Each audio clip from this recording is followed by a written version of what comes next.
everyone, and welcome to Esports Arena for Late Night League. My name is XT, and I'm joined here with Sabro, and we're going to be giving you guys tons of League of Legends action here at Orange County today. And as per usual, as we are in Week 3 for Season number 2 of Late Night League, even before we even get to start, how you doing, man? I am doing well. I'm ready and excited to jump into my first cast for Late Night League. And, of course, with Late Night League comes many, many, many games from many different locations. Once again, we're coming to you live from Orange County, but got to remember, there's a lot of regions we're going to be covering today. And the first region we are actually covering here is going to be Fort Worth and Tulsa, a combination of both with the rush hour, while Colorado Springs, they got the Asian imports. And even before we get to talk about the teams here, let's talk about the patch real fast. 9.7, as we are going to be jumping into game quite soon. A little bit of a fun patch, wouldn't you say, Mark? They definitely changed up some things. Honestly, one of the biggest changes that a lot of players are looking forward to are the wits end changes. Yes. That's definitely a big modification of the item. No longer is it an on-hit stealing magic resist. Now it's below half health. You get to heal back on some of the on-hit build or on-hit damage. So it really helps out on some of the on-hit builds. Yeah, definitely. And on-hit, something we're definitely going to be seeing here. We do have the Nico lock-in here by the Asian imports. Although it's not going to be in the mid lane, it's going to be in the bottom lane. Why is that? Honestly, with on-hit Nico, you tended to see it in both in top lane and in bot lane. Reason being, with that W passive, once it procs on the second hit, you're able to get that move speed bonus. And after you get the Rage Blade, it stacks real quickly, and you're pretty much just moving like a speedy little tiger. Yep, definitely. But here we are, folks. Round number 1 here today on the winner's side. This is going to be game number 2 between Rush Hour and Asian Imports. On the blue side is Rush Hour. Mad Might Dog playing the Garen top lane. Breaking Hearts with the Rek'Sai in the jungle. Trinimir bot not playing the Trinimir, nor is he bot. He's just going to play Sion in the mid lane. And in the bot side, we have Kenny Fan 645, along with Thaddeus playing the Xayah Leona bot lane. That is what we call a debate. But on the red side, we have the Asian imports up in the top lane. Wacky Strawberry piloting that Gnosis. Bear King on the Hecarim in the jungle. More Shoes in mid on that Zoe. Kenizito? Yeah. I hope that's a good way to pronounce that. We're going to go with Nico for the rest of the game on the ADC pick. And support Spiky. Yeah, and definitely something that obviously may have just caught our eyes here is that while we're reciting the champions, we're actually seeing a lot of off-roll picks. But over in the top side, the Garen versus the Nass is something we don't generally see often. This is more of like, I would say, they find a lot of success in the solo queue, but in the 5s, they kind of struggle a little bit. Just a bit. It's mainly because Gnosis requires a lot of attention because you're either going to want attention from the opposing team to shut him down, keep him from stacking, or attention from your own team to allow that stacking to come through. Same thing with on the Garen side. He's taking Ignite. He really wants to go for that 1v1 lane style matchup rather than team fighting. Yeah, definitely. And you know what they say about the Nass is the best way to shut him down gonna be definitely playing around the bottom side, the 4-man, forcing his team to kind of just fall apart. Something There's a good sleep landed. Yeah. Ooh, the Sleepy Trouble Bubble. Actually gonna be doing a lot of damage to the Sion right there, not the Trinity. But over on the bottom side, we are gonna be seeing an engage happening. Spiky getting in a little bit of trouble, but gotta remember, Asian imports are level 2. The stun gonna be coming out. Spiky have to flash. And almost getting taken down. 2 summoners down in the bottom side. Kenizito using this heal. Very aggressive trade, even though Rush Hour didn't exactly get level 2 just yet. Yeah, no, honestly, it's really good out of Rush Hour. Ooh, there's a return game coming up the here right comes side. Breaking Hearts, looking for an easy kill, and Asian Imports gonna get taken down. Rush Hour, first blood onto the Rex side. Definitely really good roam coming off of Rush Hour. He decided to go straight for the scuttle and into the bot lane. The Asian Imports even get a chance to really ward up the river or expect him coming. Very good on the Rex side with the aggressive play, and that was all set up by the Leona pick. Leona is very, very hyper-aggressive. You want to be able to use her aggressively in the lane. It's exactly what they were doing, threatening constantly with her Q stun, even though it's just level 1. Yeah, definitely, and we already see in the bottom side, Breaking Hearts going for another game. Morshu lands the bubble, is able to put him to sleep in. I think Morshu should be pretty safe here. Gonna use Ignite, she just picked up. Actually, gonna be committing to this fight because Bear King's on his way. That's actually Morshu's getting the kill on the side. A double kill heading into mid lane. Things already falling apart, but Leon on the bottom side. That's Leon going in. Kenizito gonna be going down, and it is a 2-for-1 trade cross map right there. But over in the mid lane, very well played from Morshu's. Oh, that was definitely pretty much as good as you could ever hope for out of Morshu's. Able to not only get the sleep to dodge the gank, but then to do the re-engage using the exhaust that he picked up, followed afterwards by an Ignite. That was just beautifully played and able to set up for the Hecarim to come with the counter gank after. Yeah, and something I do want to just kind of talk about the Hecarim. You talked about countering, and he was also counter jungling the opposition here too. Breaking Hearts doesn't have his blue buff or his Grom because you saw earlier, Bear King was all over in the top side of the map due to the gank at the bottom side, Breaking Hearts. Exactly, and that's also something you definitely want to see your jungler doing. That's honestly, I'm sure in solo queue you've noticed yourself. You know the difference between a good or bad jungler is when someone's ganking the opposite side of the map, your jungler better be invading the enemy's jungle. Well, speaking of ganking, Breaking Hearts got to be coming in. Wacky Strawberry should be quite safe due to Breaking Hearts not being able to kind of close the gap, and it looks like Wacky Strawberry just kind of knew something was up. Yeah, it's definitely a good top laner sense, and he just warded the Tribush you see right there. Honestly, it's going to be a little bit hard to gank the Nos with a Garen because Garen doesn't have too much in terms of setup. He has a lot of kill potential, but setting up for a gank, definitely a lot harder to do with the Garen pick. Oh yeah, you can definitely say that again because the Garen not going to be having any CC, I guess, if you want to count the silence as a crowd control, but doesn't really immobilize anyone. Meanwhile, in the mid lane, more shoes. Got to be doing a little bit of damage to the Sion, but let's kind of just take it back a little bit. Something really interesting to note, Tryndamere bot actually going to be starting off with the Dorn's Ring and the double Fairy Charm. What are your thoughts on that? I definitely don't agree with sorry, that's a big engagement bot. Even though we can talk about the Sion all we want, Kenny Fan going to be in a lot of trouble here. Here comes Kenazito, but the heal going to be coming out though from Kenny Fan. Going to be looking to get away from here. Now Spiky going to be in a lot of trouble, has to heal, able to heal back up, but getting slowed by the Nico right there. And Asian Imports able to kind of just be a little bit aggressive in the buy, and in the end, just a lot of damage, but no really kills there. Yeah, ooh, there we go. There's a nice Sleepy Trouble bubble right there in the mid. Tryndamere bot gonna get taken down. Morshu's also stealing the flash, able to get away from that one. A lot of action happening all over the map, Mark, and Asian Imports right now, they are here to play. Now going to be sitting at 3 kills total. That's Z Omega Low E for you right over there. That's exactly what she can do. She hit level 6, decided to use her ultimate to get right up in Sion's face, fire the Sleepy Trouble bubble in there, landed. He not only got the flash blown, he then is able to follow up with that empowered Q damage, picks up the flash from the Sion to do a double flash using her W passive alongside of it. That was just perfectly played from the Zoe. It's exactly what you expect her to do with all of her damage abilities. Yep, and right now you see Asian Imports taking full advantage of the fact that Rush Hour are not exactly at their strongest at the moment. They're going to be taking this Cloud Drake for free, but something I do want to kind of just go back on. We do see in the mid lane, we were talking about it a little bit earlier before we were interrupted by the bottom lane of both teams here. Although we might be seeing Engage right here. That's going to be a bubble landing onto the Leona, but Breaking Hearts is here to play. That's Mikey going to be split from the team, going to be taken down so far. And now here comes Bear King, very, very low, though. Not sure if Asian Imports wants to take this fight. Exhaust going to be going down onto the Hacker, and Breaking Hearts now, though, trying to turn it around all by himself. It is a 2v1. He is going to get rooted up.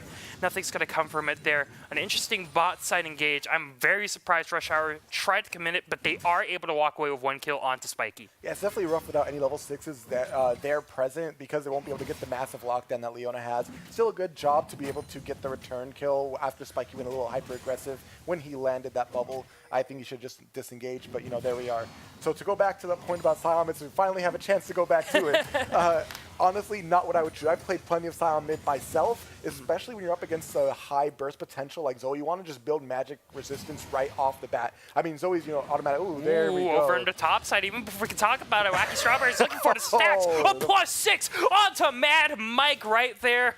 That's actually a flash +12 now. That is a nice change. You're +12 right. to champions and big monsters. But yes, no, so that's just Garen, you know, again, pushing too far forward. He's already down in CS. He's down in pressure in the lane, also being able to play that matchup really, really well. And, I mean, he's just scaling at this point. And you look at the side of Asian Imports, and, I mean, their scaling's actually not that bad. Yeah, they're just looking to dominate all across their lanes at the moment. Bot lane struggling a little bit, but has gotten a little bit of support from the team. And the top side from Asian Imports does help them kind of nullify the lack of success over in the bottom side. So I guess Asian Imports right now playing very top heavy.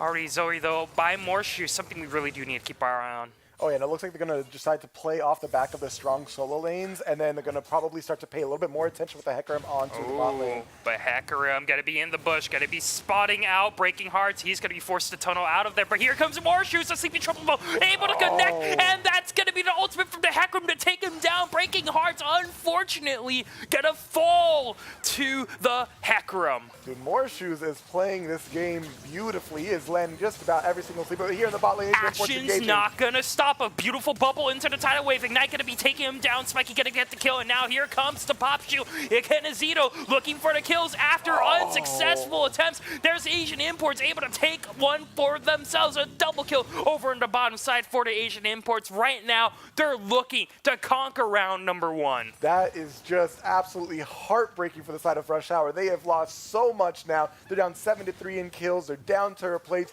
They're already down a solid 2.4 thousand gold, just not even 10 minutes into the game. And that's really just off the backs of the really, really strong play out their solo laners.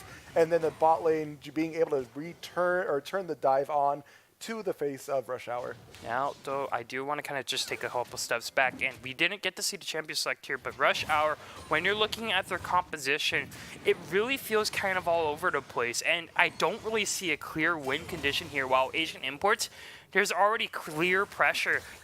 And kind of a clear goal heading into them. You know, they have a good 4-man. They have the Zoe, who is snowballing, thankfully, and they do have a great utility bot laner in the Nico, who can also do a lot of damage. Yeah, I mean, so the thing about it is for Rush Hour, it looks, again, we didn't get to see the champ select, but it's seeming like they probably picked for comfort. I mean, their bot lane, makes some sense. They have a lot of CC in that because, you can use the Leona in order to guarantee the follow-up snare from the Xayah, etc. Right. Like that part makes sense. Rek'Sai, very strong jungler still, even after the slight nerfs. The things that kind of don't really make sense is Garen against the enemy team comp, so I'm not sure if that was the first pick or not. And then Sion mid, again, while I am a proponent of it, I don't like his build path in this. I think he should have gone for straight MR, go straight for the ZZ Rot portal and try to hard push the Zoe in because that will force Zoe to burn all her mana early. Instead, he kind of went for Fairy Charms first, like you noted. Very little magic resistance against the Zoe. You can burst him down, but Garen's having trouble on his tower. Yeah, and it really looks like when you look at Rush Hour, it's a composition that definitely does not want to play from behind, and they just want to be able to stay solid with a really tanky front line and also have Kenny Fan doing a majority of damage because he is doing very well in the bomb side. That's the strength from Rush Hour, the bomb side of the map. Unfortunately, there is a clear weakness. They are all AD, and that is something that might bite them in the back coming towards the mid-late game. I mean, the only people you'll see building some armor are going to be the Nasus and the Hecarim. And I guess the Zonya is coming out the Zoe. The bigger issue that I see is the fact that it's, there we go, the top lane. Wacky Straw is about to get the plus 12. Mike Dog got to be in a lot of trouble. No plus 12, Mark. We were very close. Oh, no. That was a just in time on the Garen W right over there to get those extra bonus reasons, which 9.7 buffed on this patch. Right. So that is also a big deal or a big reason as to why he was able to live through that queue. Having said that, Morshu's was already getting the tower. Like I said, if he was building the ZZ Rot between the resists and the obviously ZZ Rot active, I don't think his tower would have been that low. It's just, it's really rough for the Sion on this game, and I don't think it's going to be hard for him to come back from it. Yeah, one of the unfortunate things about the Sion, actually, he is going to be going in, tries to go for the solo kill, but won't be able to find anything, and after committing too much, may have heaved just bit more than he could chew. Morshu is going to be going right now, picks up the flash for himself, going to be able to use it and gets a solo kill, and also the first tower gold for himself. Wow. Spooky Ghost, but here we go. Action not over just yet. Breaking Heart's now going to be in a 1v1 against Bear King. Uses the Void Rush, tries to flash away, but cannot get over the wall. And Asian Imports right now, a very dominant grasp for this game. Number 2 for them. They're looking at the 2-0 quite soon. Yeah, I mean, there's really just not much to say at this point. Rush Hour is so far behind. Asian Imports is really flexing at this point, using, for lack of better words, kind of swinging their wallet around. They definitely have more gold available to them. There's a warrior enchant in the jungle versus not. The Zoe's already on the Ludens, almost into a death cap right off the bat. Like, they're just that far ahead. Yep, and right now on the bottom side of the map, their dragon is going to spawn there, and we do see Bear King doing it, but meanwhile, over in the top side, that is going to be the Nats looking for the solo kill. Flash going to be used, but Wacky Strawberry going to hold on to his, knowing he already has a huge lead over this Garen right now, doing so much damage. Also has a Ninja Tabby, so it's a lot harder for this Garen to kind of lane for himself, so very tough spot to be in Rush Hours right now, and the action isn't over just yet. Bear King now going to be looking for the invade there. Has the E, uses it, but realizes he is going to be surrounded. Has to use the ultimate. Now going to be going on to Kenny Fan. Uses Feather Storm, but here comes the tidal wave. Going to be able to knock up one, but the Solar Eclipse going to be able to hit on the 2. But a lot of healing coming out from the Asian Imports, but they're not able to save Bear King right now. It's going to be a 2v5, and Asian Imports going to have to back out. Zoe and the Nats is going to be in the top side, though, looking for the turrets, while the rest of the Rush Hour going to be collapsing over in the bottom side, but now Garen going to be on a 2v1. More Shoes going to be in a little bit of trouble. Going to be able to walk away from that one too. But actually gets the Paddle Star to get the kill himself. So much action happening right now. Game number 2,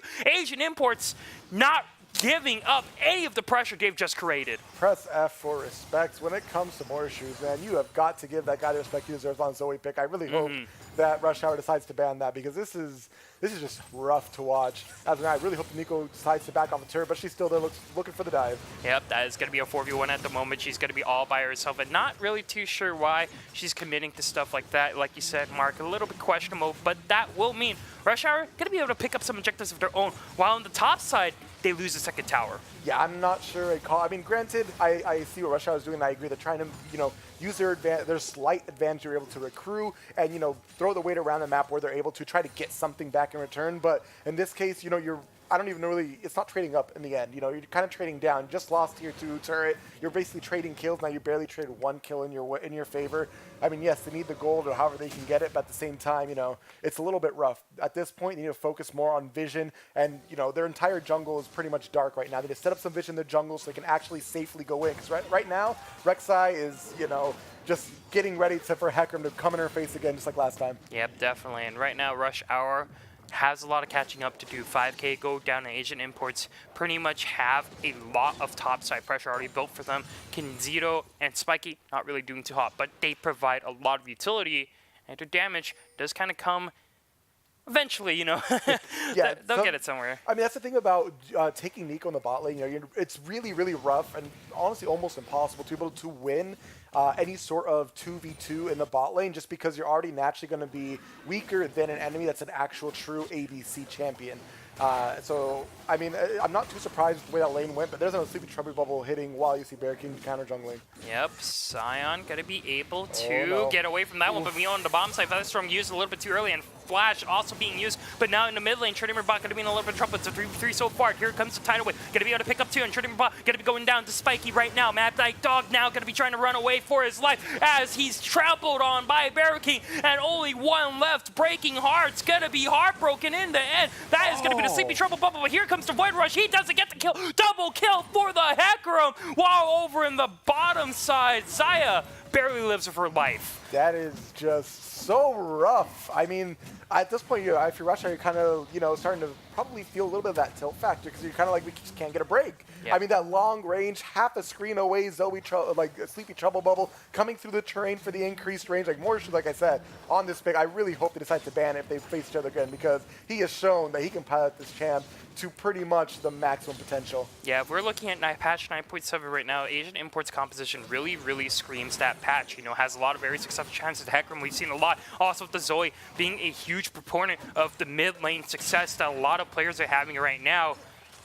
And right now, a siege going to be happening on the bottom side, but we already see a Sleepy Trouble Bubble. Everyone trying to defend it, but the 2-man bubble is going to be able to connect. It's 3v4 so far. Trinity Bot going to be looking for a knockup. Gets 2. That is going to be going in, looking for Spiky, but won't be able to get it as Morshu gets the kill onto him. And here comes the Nasus. Is going to be doing a lot of damage. That's a plus 12 right there, Mark, as the rest of Asian Imports looking to run over this whole entire fight. Double kill, 24 stats for this Nasus, but going to get shut down by Trinity Bot. Actually, a double kill for the Xayah mid lane, and they actually trade 2 kills, 2 for 2. 2 for 3, sorry. Yeah, the trade is nice in the end, but here comes Hecarim going to try to get that last kill. The BM. He's actually going to stay there, and that is actually going to cost him here. That is going to be the ultimate being laid down from Mad Mike Dog.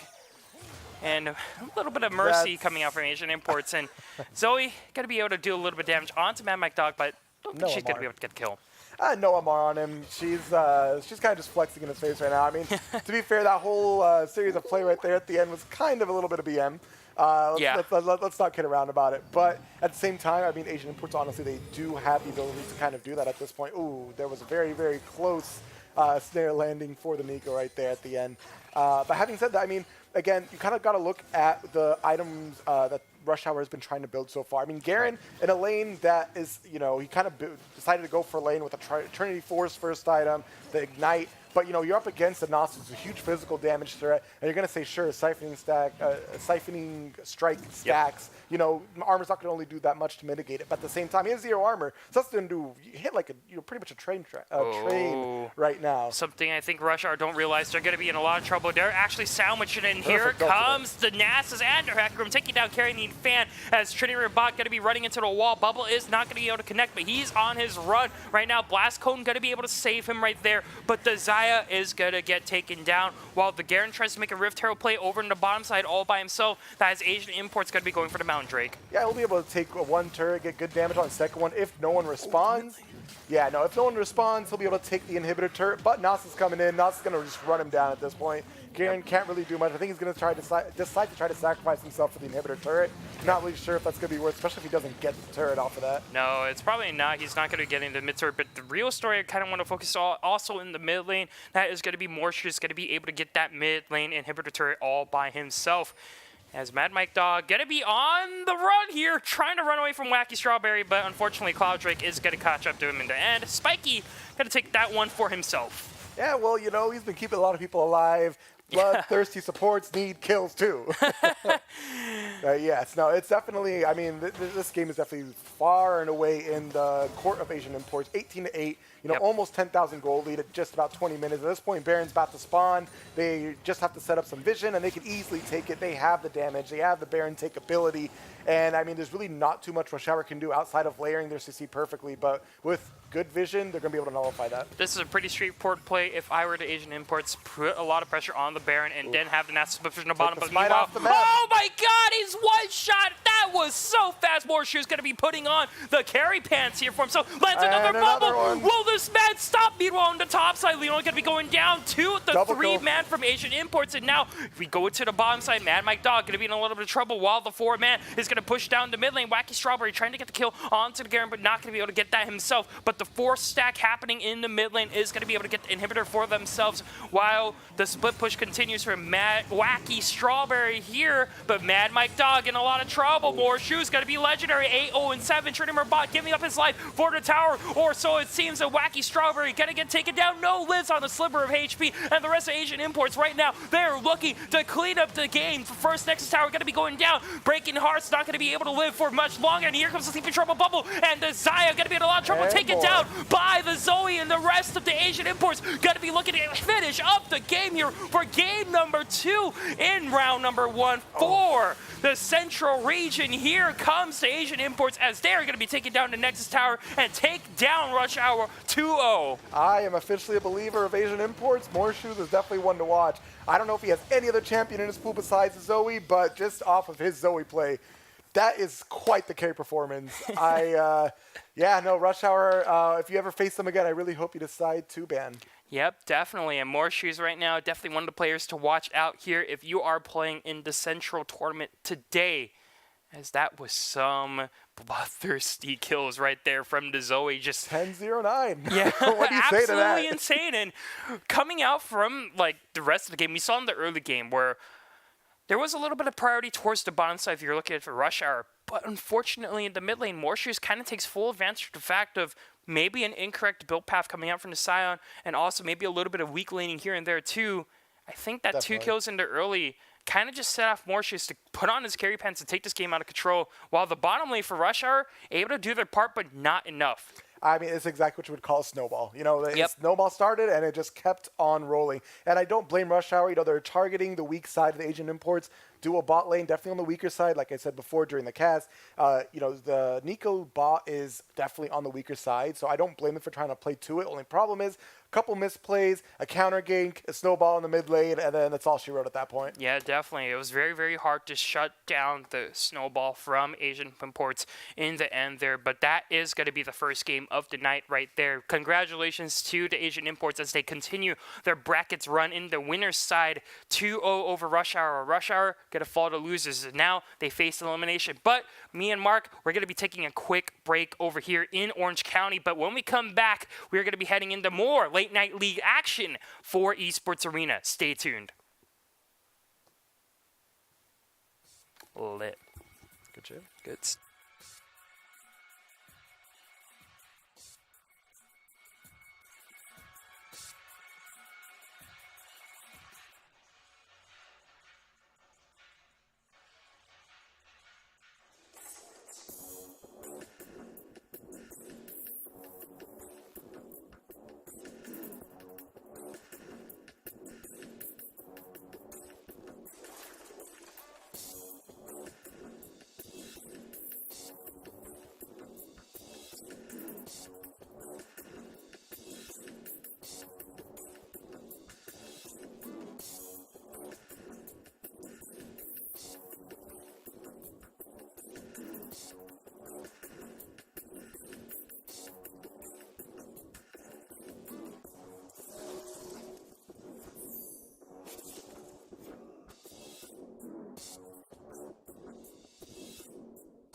And welcome back, everyone, to Esports Arena over here in Orange County. We're giving you guys some late night league action. My name is Elton XD Mock, and I'm joined here with Mark. Mark Sabriel, Hannah. Yeah.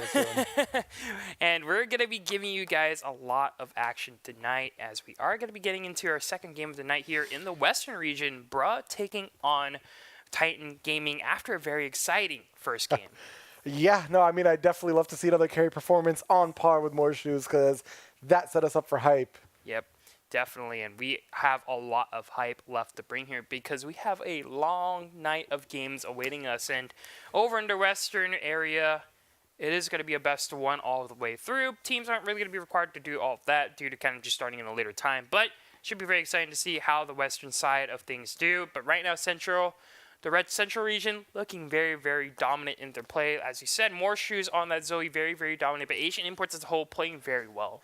Yeah, no, I mean, plus it is kind of nice since in the Central area they have that best of 3 format going for them. Right. Gives them, a little bit more practice, time to loosen up, etc. Yep. Whereas on the Western side, the best of one, like for lack of a better word, kind of meta is a little bit different because at that point you kind of want to pick more for your comfort picks, what your mains are, right. Ban the champions you hate to lane against. It's not so much, because you don't have that much information about your opponent. Right. So you want to go for that. You don't have the time to kind of adapt to your opponent when it's best of one, everything's on the line. So sometimes it's just best to put your best foot forward and take those risks. But in 9.7, as we are going to be getting into picks and bans here between Bra and Titan Gaming, something really interesting to note is what champions are feared in 9.7. And one of those champions, KO, I wonder if she's going to see an appearance. I mean, she saw a slight nerf, and that has kind of reduced her a little bit in terms of priority, but she is still, a strong champion. Still does, for lack of better words, KO things. Still a late game scaler and all that kind of stuff, but, the bans are a little bit interesting.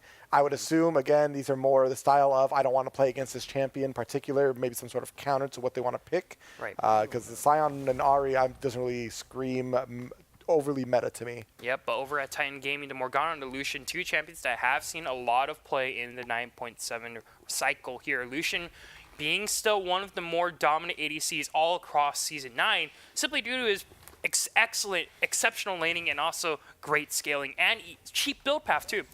Yeah, I mean, typical most Lucian builds, you want to go straight for the Bork into the Black Cleaver, right, and pretty much just go for the early game damage, early to mid game style. But, we have seen a little bit of a resurgence with the changes back to the crit items in 9.6. Right. Seeing him, go for the Essence Reaver into Rapid Fire, kind of more traditional ADC build that does have the better late game. So it's kind of nice thing with Lucian, you get a little bit of flexibility. You can choose to index into the early game or the late game. Yep, and meanwhile, as Ezreal and Syndra are going to run out of bans here, we are going to be seeing a Pyke cover. We did see him in the LEC finals by G2, playing off a pretty wacky composition, but Pyke first pick, probably like you said earlier, before we headed into game, a comfort pick for the side of Bra. I mean, that's what I would assume. Pyke does still have, his strengths in lane. He does have the typical CC and most importantly, the executional. But there's Leona to answer. Speaking of CC, one of the biggest CC monsters as far as supports go. And it's a very interesting combination of ADCs and supports because you have a very aggressive supports and you have a very laid-back, more of a control style ADCs on both these teams here. Almacan going to be locking into Ashe for Venom, while Caitlyn going to be locked in for Clouded Gray here. So very interesting matchup for both teams here. But the Ashe instant lock-in, we are seeing a Bard over. Is this happening? It could be, Bard mid could be the thing. I mean, I will say this much. True. I will say this much. Bard is very, very early game oriented in terms of his damage. He has very high base damages. Right. Scaling not necessarily so great, but I have seen people go with both the AP build and the on-hit build. So, best of ones. Maybe the cheese kind of thing will work. If you get the cheese, get ahead with it, then it'll carry you through. Get your opponents, catch them by surprise here. That's maybe what Bra's got to be going here. But Titan Gaming going for a very, very safe mid laner lock in here. Zoe up, but Zachariah got to be locking into Orianna for himself. Has a lot of utility, has a lot of damage. Jack of all trades, I'd say, without the mobility. I mean, Orianna's pretty much been a meta staple from, pretty much season to season, really. Very little changes about her, and she kind of just gets very, very minimal buffs, nerfs, etc., to kind of just bring her in line. So she's always on the outlier there. It's something to keep in mind. I mean, her range on her, on the ball is a little bit deceptive if you don't play the champion very much. Mm-hmm. You can end up being caught off guard with how quickly the ball can get in range, along with the dissonance damage. And speaking of which, right now, as we go through the second phase of bans, it looks like Titan Gaming going to be targeting the top side of the map with the top and jungle bans here. Irelia and Kindred, very, very fair, I think. While Urgot going to get banned away here, too. Very, very fair bans at Hecarim. A lot of strong 9.7 champions getting banned away here, but Kale's still up. I'm not sure if they're going to opt to go into Kale at this point. I mean, Kale is a rough blind pick because she does have a few counters. I mean, regardless, late game Kale is late game Kale, but with how much CC Titan Gaming has on their hand, honestly, I would want to pick a Kale into that because you get caught by one thing, you'll just get blown up before you can even ult. Right, and both these teams right now, both sharing a certain weakness. They both haven't really locked into tank just yet. Schwani is on the table, and Skarner has seen a resurgence with Cinderhulk being buffed here, but Clouded Grey Titan going to be banning or taking to Olaf for a bandit here, and Zeph going to get locked in. I think that's a very fair mid lane matchup. I guess bar top or bar jungle, not Could really be that jungle. great. I mean, yeah, true. He has been the thing. You haven't seen that since, the champion first release. Definitely not what I would consider optimal, but, if you can make it work, you can make it work, right? Right. For Olaf, he does have, comes a little bit of everything, right? The CC immunity. He can just run at you and pretty much literally run you down with his abilities. And most importantly, he does have a little bit of variance in his build path in order to, okay, I guess it is probably Pike jungle seems most likely, yeah. But yeah, so with Olaf, you can go Cinderhulk into Redemption. You can just go for the Warrior enchant and kind of just try to run at someone and be the AD threat. I would say, they're just going to try to use him for a tank and an engaged threat besides Leona. Yeah, and whenever I've seen the Olaf get locked in, he's usually a pick to snowball a laner, but it doesn't really look like there's a primary carry here. Maokai going to get locked in. Very interesting, actually, to a negative matchup against the Gnar. And Titan Gaming, I think they're just going for something that's pretty safe, I would say. But the Maokai hasn't really been seeing a lot of success recently. And something that I do want to point out, he definitely will struggle against the Gnar. Definitely, yes. But it seems like they're just telling Teacher, you know what? Just play back, basically lose your game gracefully. We are going to go for team fights late game. They definitely have a team fight comp. Olaf, not necessarily the best in that respect, but besides that, overall, really good team fighting comp. The bot lane duo, Leona Caitlyn, Leona lands anything, follow-up trap. There's huge damage coming out of that bottom lane. But every good team composition has a weakness, Mark, and one of the things we got to talk about, a good way to break down a team fighting composition, split push. Yeah, it would all rely on Venom and his arrows. If he can set up some plays with cross-map arrows, that can catch you off guards. Yeah, definitely. And we also do need to keep in mind Yurashi on the Snar looking to kind of have a lot of pressure with this pick, winning his lane against the Maokai. Like, that's a given matchup. He is definitely going to win it. But you have to be careful about being too over-aggressive because Olaf does a pretty good job at punishing all that. Yeah, I mean, we'll have to see if he tries to push the lane early. Can Olaf come for a cheese gank, level 2, level 3, right after red buff? Right. Just come up around and run him down? We'll have to see what they choose to do. Well, either way, though, we have seen a lot of kind of just classic fair picks, right? Nothing really too out of the ordinary besides the jungle pick here for Bruh. Pyke in the jungle. What are your thoughts on that? The clear speed, not the best. But, I mean, with this passive being able to be out of sight, he can regen some of his health. Kind of similar to how Evelyn works in that respect. His overall ganking is actually pretty strong as long as he's not spotted on wards. He can use his W for the extra move speed, get to a lane quickly, and set up the combo with his E and his pull.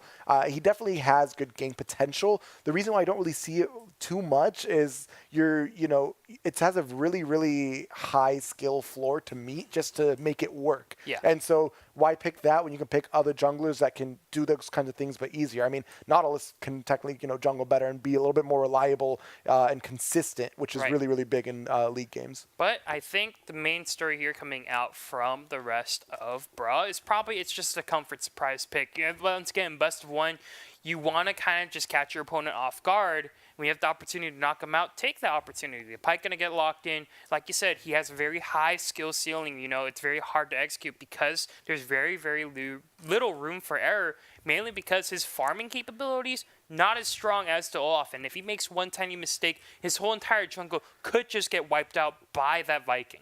Yeah, at the same time, he can definitely, catch the Olaf off guard. Speaking to catch people off guard, if he's going for lethality, which he should because of the way Pyke works, Yep. he, can easily come upon Olaf on a little bit low health early on with the jungle clearing.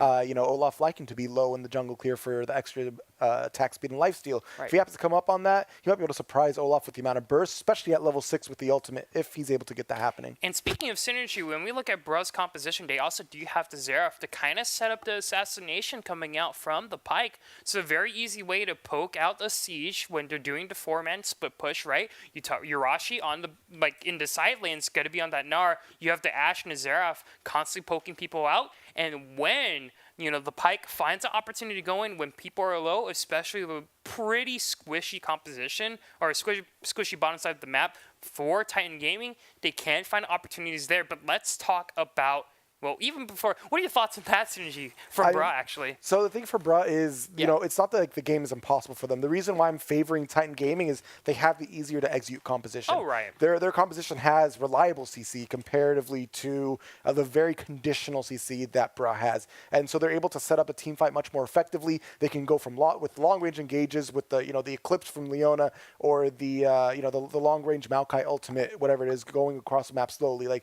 They have better options to start a fight. Having said that, there is a very strong pick potential coming out of the side of Bruh. If Pyke is able to get someone a little bit low in the jungle, you do have Xerath with, pretty much like a half a map away with his ultimate, trying to use that Arcano Pulse to land right, help Pyke get within the execute range in the jungle, things like that. Right. So they do have potential. It's just going to be a lot harder to do. But if they're able to navigate it successfully, they have a really strong shot. Right, and Titan Gaming, that is kind of the struggles of having a very fair composition, a very balanced composition. Everyone kind of knows how to play against it. Like you said, Bruh's composition kind of has the ability to pick that composition apart. The Bard, the Pyke, the Ashe can catch people off guard and has a lot of great follow-up. And you also have the split push to kind of split up that team-finding composition here, And we all know for a fact that unless there's a lot of attention to the top side, so this Maokai can be a lot more ahead than this Gnar. This Maokai is going to struggle 100%. Oh, yeah, but here we are in game, so we're definitely going to be interested to see how these starts go. Oh, yeah. And looks like the nice Q start from Venom is going to try to threaten pulling either an objective or a champion away from the start. But otherwise, pretty standard, team grouping up, no real vision being dropped down anywhere to be able to see the starts. So it's kind of just a little bit of guesswork. Very surprised that Titan Gaming didn't go for the punish there. When you see an enemy team all clumped like that, the benefits of the 5-point defense is that you get to see the weaknesses on the map. You drop some early vision and you get to track the jungler. But Titan Gaming kind of just playing it safe. Maybe they only saw like 3 members from Bruh, and they probably kind of just assumed the rest of Bruh is waiting in the rings. But speaking of that, let's introduce the teams. Over on the blue side is going to be Bruh, Urashi going to be playing the Gnar in the top side, Venom going to be playing the Pyke, Black Mamba on the Xerath mid, and over on the bottom side, Balmacon and Delict Booty going to be playing the Ashe and Bard. Yeah, I'm going to stick to calling him Bard. But on the red side, we have our Titan Gaming. T-Train on the Maokai up in the top lane, Abandon on the Olaf in the jungle, Zacharai on the Orianna mid, Clouded Grey and Stun Daddy being our bot lane duo on Caitlyn and Leona for support. Yep, and the biggest thing I want to talk about as the laning phase starts is that we need to track the junglers, and both these junglers have a lot of pressure they can generate on the map. They have a lot of great ganking potential. However, Abandon will always be favored over Venom due to the fact that he can clear a lot faster than the Pyke when there's a lot of downtime. You already see Olaf able to start the Rift Skelter compared to the Pyke, who's still going to be clearing and struggling with the golems. Yes, he is. And another important thing to note is the rune choice. The keystone rune that Venom decided to go with is Dark Harvest. Kind of lets you know he's going for that cheese. If he's able to get you some surprise damage at low health, he's going for those executes. Meanwhile, Abandon, again, Titan Gaming overall being accurate. Ooh, fight going to be starting up in the bot side. Bard going to be in a lot of trouble. Ignite takes down. He's going to get taken down. To Leona doing a lot of work in the early game, catching off the bottom side of Titan Gaming, Bruh, by surprise, and Venom not able to do anything about it. That's that 2v2 I was telling you about. Leona gets a stun, and boom, it's pretty much an almost guaranteed death right there.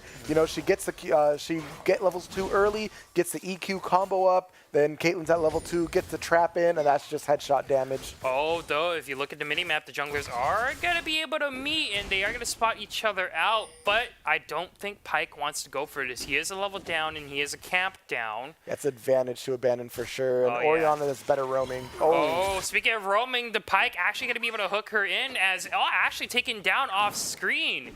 Yeah, Very interesting. That's a little rough. Abandon deciding to focus on the scuttle instead of helping his mid laner, who actually rotated to help him out in the first place, whereas Urashi's trying to go in forward. Yeah, I guess the call there from Titan Gaming was that they thought the mid jungle from Bruh just backed up because they were respecting a lot of the Olaf, right? You know, in the 2v2, if they both have vision of you, the Orianna and the Bard, or the Orianna and the Olaf should be able to win. But me on the bottom side, the Bard almost taken down, has to use the heal. And that's very, just the way it's going to keep happening over and over again. Yep. They're just not going to have any priority in this lane. Usually at the ranged champion, you'll be able to, use your abilities and kind of poke the melee support a little bit out of lane, make them play back. But instead, Leona's doing exactly what you want a Leona to do. Constantly play in that range support's face, constantly threaten the dive and the all-in. And that's why I constantly see Bard being chugged low. This is definitely going to be a really rough lane for him. Oh, speaking of rough lanes, we can't forget about the top lane because already T-Train already being pushed under tower, but over in the mid lane, the Pyke is coming in for a gank. Black Mom going to be able to bait that one out as Zachariah actually going to be flashing the stun. And Venom now going to be taking a little bit of damage for himself. Has to be careful of the corrupting potion. Venom may be going down if he's not careful. Has to use the flash to stun. Also going to be coming out from the Xerath to save him. So very interesting mid lane gank. Wow. Pyke has to back while Abandon is basically about 4 camps up. Yeah, I mean, Abandon's focusing more on the farming. This is him kind of trusting his laners to be able to keep be able to survive. Right. Again, like I said during Champ Select, I feel like T-Train kind of was told by his team, just try to survive the lane, lose gracefully. There's not really much he's going to be able to do in this matchup, at least not until late game, where he becomes that, unkillable Maokai that everyone's familiar with. Right. So that's just, top lane's kind of just a sacked lane for them, unless, also able to get a nice, really good gank off coming from the backside. Having said that mid lane matchup, I really like what Zachariah is doing, even though he did die there, and that was a miscommunication with the jungle as he backed off while Zachariah went in. With the exception of that, Orianna's be able to push the Xerath constantly under turret. She uses less mana than the Xerath, but she also started Corrupting Potion, and she's able to have more sustain in the lane. And so she should be able to accrue the CS lead because it's a lot harder for Xerath to farm under the tower, and she's going to be using that to her advantage and get priority. At level 6, I want to start seeing some roaming. Yep, definitely. And as the Titan Gaming are starting to reset here, we already see the Caitlyn going to be able to pick up that BF sword for herself. Boots and the Smite upgrade coming out, challenging Smite instead of the Chilling Smite. I think that's a very fair option as Olaf is going to be looking to auto attack a lot. But so far, Titan Gaming kind of just taking it really slow. This is a different pace of gameplay here compared to the first game, I would say. Yeah, I mean, there's a lot less in terms of just early game burst damage. They don't have that as much. So instead, I hope to see better macro play coming out of Titan Gaming. That's kind of what their team comp is made for. Again, having said that, it's just going to be really rough. Every time I go up to see Maokai and T-Train in the top lane, I'm just going to feel real bad, man. As a fellow top laner, I know what that's like in a losing matchup, and it's just like, guys, help? Question mark, Mr. King. Yeah. But as long as the other lanes are winning, honestly, that's exactly what Titan Gaming wants. Yep, and speaking of winning, once again, we look at the mid. Oh, actually, in the bottom lane, stun going to be coming out. Albacon going to be in a little bit of trouble, but Clouded Gray also taking a little bit of good damage from the Bard there. Stun going to be coming in once again, and he tries to tunnel on out of there. And is going to be able to escape. Meanwhile, in the top side, Urashi has turned level 6, is going to be looking to take down this Maokai. And there is the ultimate available if the Maokai wants to get out safely, but he is going to get stunned up, slowed down by the rock. Yeah, he's going Should be able to walk away. Yeah, he should be all right. Oh, now that he's mini Barnard, but that's a different story.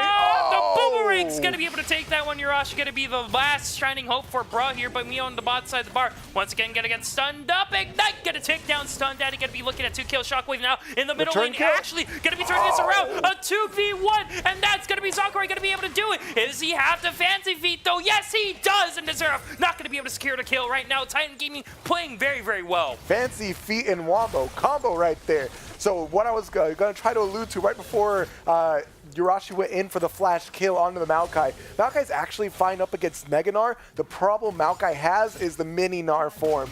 He's ranged attacks on top of the boomerang slow. He doesn't really have anything to combat that. So in Mega Gnar, he can fight, but as soon as that Mini Gnar pops up, he has to back the hell off because he does not have enough armor. He does not have a Thornmill or Bramble Vest. But there we go. Oh, caught under tower. But he's going to be looking for the kill here as Yurashi has to go into the Twisted bush. advance. Doesn't have flash, but we on the mid lane. Black Mamba going Twisted to be looking for advance. the kill. He doesn't have the Twisted Advance. He's not in range. Yurashi going to be able to get the speed up from the Mini Gnar there, but over in the bot side while mid lane kill just happened. Here comes the Solar Flare. Everyone connect, and that is going to be the Ashe going down, while in the mid lane, Abandon was able to take down Black Mamba. Once again, Titan Gaming finding a lot of finding a lot of leads in the bottom side of the map, and top side, not doing too hot. Yeah, again, top side, like I said, expecting, just kind of want him to lose gracefully. Oh, but Venom's caught out. Venom doesn't level have 6. flash, and Abandon just gonna let him live there, but that's a 2-level lead on this Olaf right now, just power farming when the Pyke's not able to clear his camps fast enough. He doesn't have the Tiamat just yet,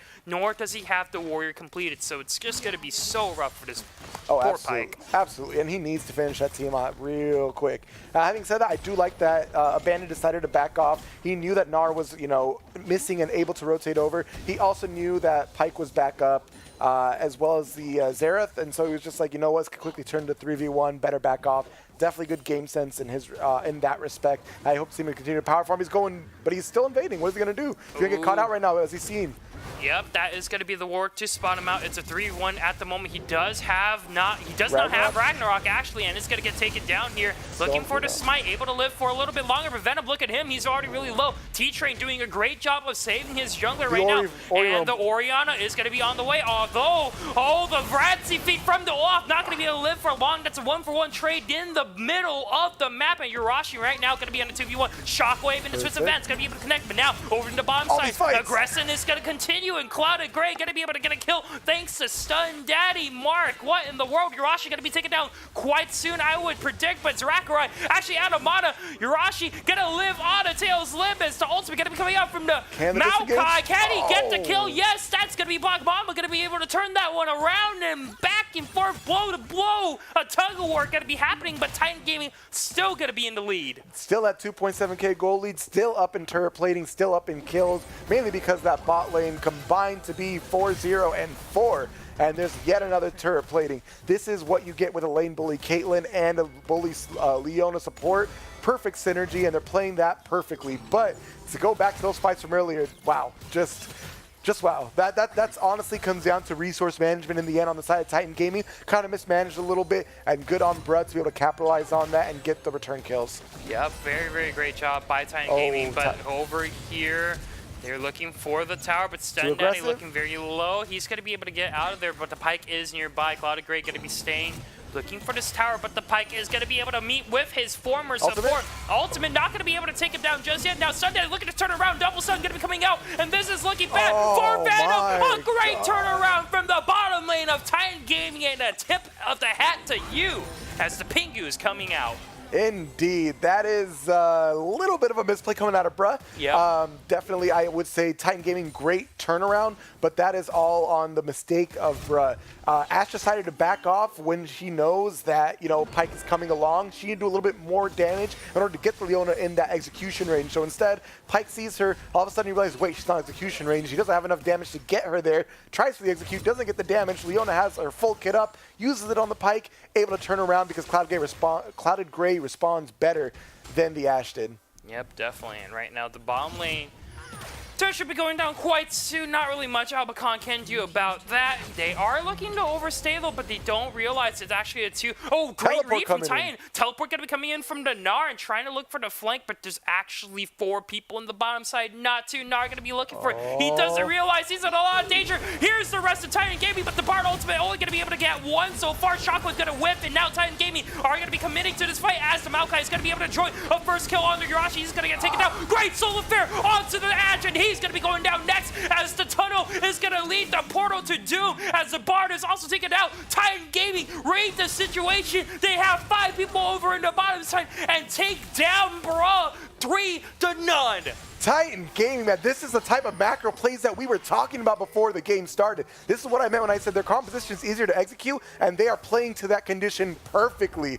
That is a great turnaround in bot lane. They are able to sneak their carries in as well as have the Olaf wrap around unseen into the brush, and they are able to turn that on the heads of Bruh. Perfectly play on their part. An amazing read from Titan Gaming, being able to read that Bra was looking for some redemption. They wanted to get the bottom lane of Titan Gaming, who is so ahead, but not able to do it. I just have, that was just really well done by Titan Gaming, but the game here is going to continue. Mount Drake going to be going down, Turret going to be going down to the bottom side, and now Titan Gaming, how do they push their lead? What do they need to do to continue to get that victory? So as far as the Titan goes, they already have bot lane. They need a lane swap, which as you can see on your screen right now on the minimap, they have already done. Caitlyn and Leon have moved to the bot lane, or to the top lane, I'm sorry. And Maokai is backing right now. He should start to be heading bot lane while they are handing off the blue buff to the Orianna. So now you want to see Orianna with the unlimited mana basically try and push her lead in the mid lane, keep Sarah trapped under turret, so she has a priority and able to roam first. In the meantime, on the side of Bruh, you want to see them decide again. Vision wins games. There's a reason that expression exists, right? You want to see them start to put some vision down in their jungle, because right now it's really dark, and that's scary for Pyke. I mean, look where Pyke is right now. They have 1 ward on that bot side, whereas there's 2 red wards already for the side of Titan Gaming. You saw earlier on the screen, Sulfur is going to miss, but they are going to be committing here. Oh my god! The Nard just melts to the bottom lane of Titan Gaming, and Caitlyn is able to live through all of that. Stun Daddy able to set that one up very well. Titan Gaming pick up a kill on the top side. I guess we can see why Stun Daddy is called Stun Daddy. But the action isn't done yet. 2 minutes shockwave, but the Bard ultimate to save him, but not for long. They're going to be going down. 1 kill going down for Zachary, but Ashe lives with her life. Very well played by Bra here, but now over in the top side of the map, Stun it's Daddy. a 2v2. Stun Daddy does not have the Sword Blade yet, but the flash roar coming out from the off, not able to follow Black Mamba. Little bit of an engage going over that Rift Scuttler, but all over the map we see a kill on the top side, kill on the bottom side. Titan Gaming are not letting go of this lead. That is Titan Gaming doing exactly what they need to do to close this game out. Yeah. They are continuing to push the tempo. They are the ones in the head that are in the lead. They are the ones ahead. They need to be the ones to continue to set the pace of this game and not make Bruh kind of play into their style of gameplay. That's exactly what they're doing. You see their team composition working perfectly. Stun Daddy using all those stuns in order to force summoner spells out of the enemy team. Olaf, again, popping the Ragnarok, just running straight down at a team. Again, forcing those flashes out. Right there, yes, Olaf uses flash, but he got Xerath's flash, and he got the flash out of Venom. Now Xerath is a sitting duck. You realize that he does not have any combat summoners now. He is a sitting duck. You get on top of him, he's not going anywhere. He's just going to die. Oh, 2-man still gonna be coming out. Titan Gaming gonna be in a lot of trouble. Great play by Licked Booty right there on the board. Amazing job by Bra to punish it a little bit, but they lose to Rift Herald as a result, and now they're gonna be on the run. Or can Titan Gaming turn it around? Here's the Sulfur onto the Seraph, and Venom gonna be taken down as the rest of Titan Gaming are looking to bite back in the mid lane. The rest of Bra realize they're in a bad spot, but the ultimate coming out from the Seraph. T-Train not gonna be able to go down just yet. He's living on a sliver of HP, but Titan Gaming gonna be walking away with not only a redemption kill, but also the Rift Herald. Oh yeah, this is, like we talked about before the game started, the Bra has the ability to make picks happen. Bard landed a stun, and that was a good follow-up on the side of Bra, layering both Black Mamba's stun from Xerath as well as the pullback from Venom into, all the damage and the ultimate execute. Having said that, Titan Gaming, again, ease of execution. They meet each other in the mid lane, and then they just immediately pop all the abilities. You see the Twisted Advance, Twisted Torment, whatever it is, from the ultimate coming out of Maokai. I am losing my mind off of this right now. So many fights happening. I'm super excited by this. Good pullback onto the Caitlyn, but man, that is just not going to do much when Caitlyn can net away. Yeah, right now Titan Gaming going to be sporting a 7K gold lead right now in the Western region, and Bruh, they have a lot of catching up to do. You do see right now in their composition, Unfortunately, the first pick Pike 2 levels down to his counterpart, not doing so hot, but now Zachary could be a little bit caught out. It's a 3v1. Very, very quick kill for Bra. That's what they need. They need to spot out Titan Gaming being split up here and push their advantages when they can. Yeah, that's exactly it. And what did we say before? Vision wins games. And what do they need to do now? They need to put that vision. Because otherwise, how's a pick comp going to get the picks without the vision, right? So they need to continue to do this, and this is how they get their window back into the game. Continue to get the picks with Pike, with Bard, with the stun off of the Xerath. Ooh, there goes your That's a fight, but the ultimate onto the 2 tanks here in Titan Gaming right now. They're looking to go. Bard ultimate only going to be able to get the minions, and the rest of Titan Gaming looking to clean up the rest of Bra. They committed too much. That is a mistake coming out from the blue side of the map. Teleport coming in from the Orianna, and Titan Gaming now have the advantage. They're looking for the Siege and the Rift Herald spawn. Oh yeah, Rift Herald's they're definitely gonna get at least a tier 2, if not the inhibitor turret off. Meanwhile, Leona still wants more! Stun Daddy with the 2-man shockwave coming out for Zachariah, and Titan Gaming looking to clean up the scraps that Bro has left behind. That is an ace in about 18 minutes. They're looking for the mid lane push while Abandoned, gonna be looking for the Dragon. Titan Gaming so dominant. Who's your daddy? And the answer to that is Stun Daddy. He is landing all of the ultimates, all of the Qs. Yes, okay, fine, he's missed an ultimate or 2, but you know what? With the number that he has landed, I am willing to forgive that because he is doing everything that you want to see out of a Leona. 5-0-5, that support tagline is insane. 4-0-10 on the Caitlyn pick as well. Clouded Grey is just set up to carry this game. And this is all in the back of what we said earlier with ease of execution for Titan Gaming. They have just a much easier time of engaging and re-engaging, counter-engaging, all the above, and that is exactly what they're doing. Yep, Titan Gaming right now doing a great job at Esports Arena as now they sport an 11K gold lead, Mark.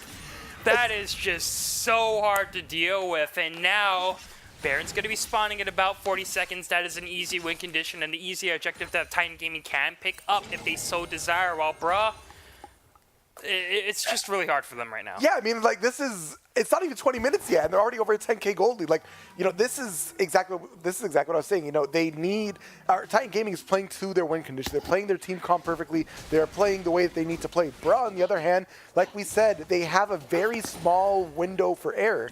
Oh, looks like he's gonna get caught out. He's gonna be in trouble. He doesn't realize he's in a bad spot. And in the top lane, here comes the chase. Predator's gonna be popped, and 4 members from Titan Gaming are gonna take down the poor little Yordle as he's gonna go down to Abandon. He's gonna be on a rampage on this Olaf 6-1-2. Yeah, it was just really a matter of who's actually gonna get the kill. The whole team collapsed on there. That's actually such a really bad time to take it down there too, because if you look on the minimap, Titan Gaming going for the Baron right now. Absolutely, exactly what they should be doing. This is what I was talking about earlier with Bra. They need to set up their vision. They have no vision set up. Like, what is Yurashi doing pushed out that far with 0 vision in the area? There's no way he has anything to do with, you know, or any way to be able to do that safely. And there, you see the power of Caitlyn. She's able to zone out someone with the traps. How is Bra going to be able to get to the pit? No, I think this Baron's going to go uncontested, and you see that. Oh, they get the steal! Bra gets the steal off the back of Black Mamba, but right now, Titan Gaming, they're mad. They're pissed. You're looking for a comeback kill.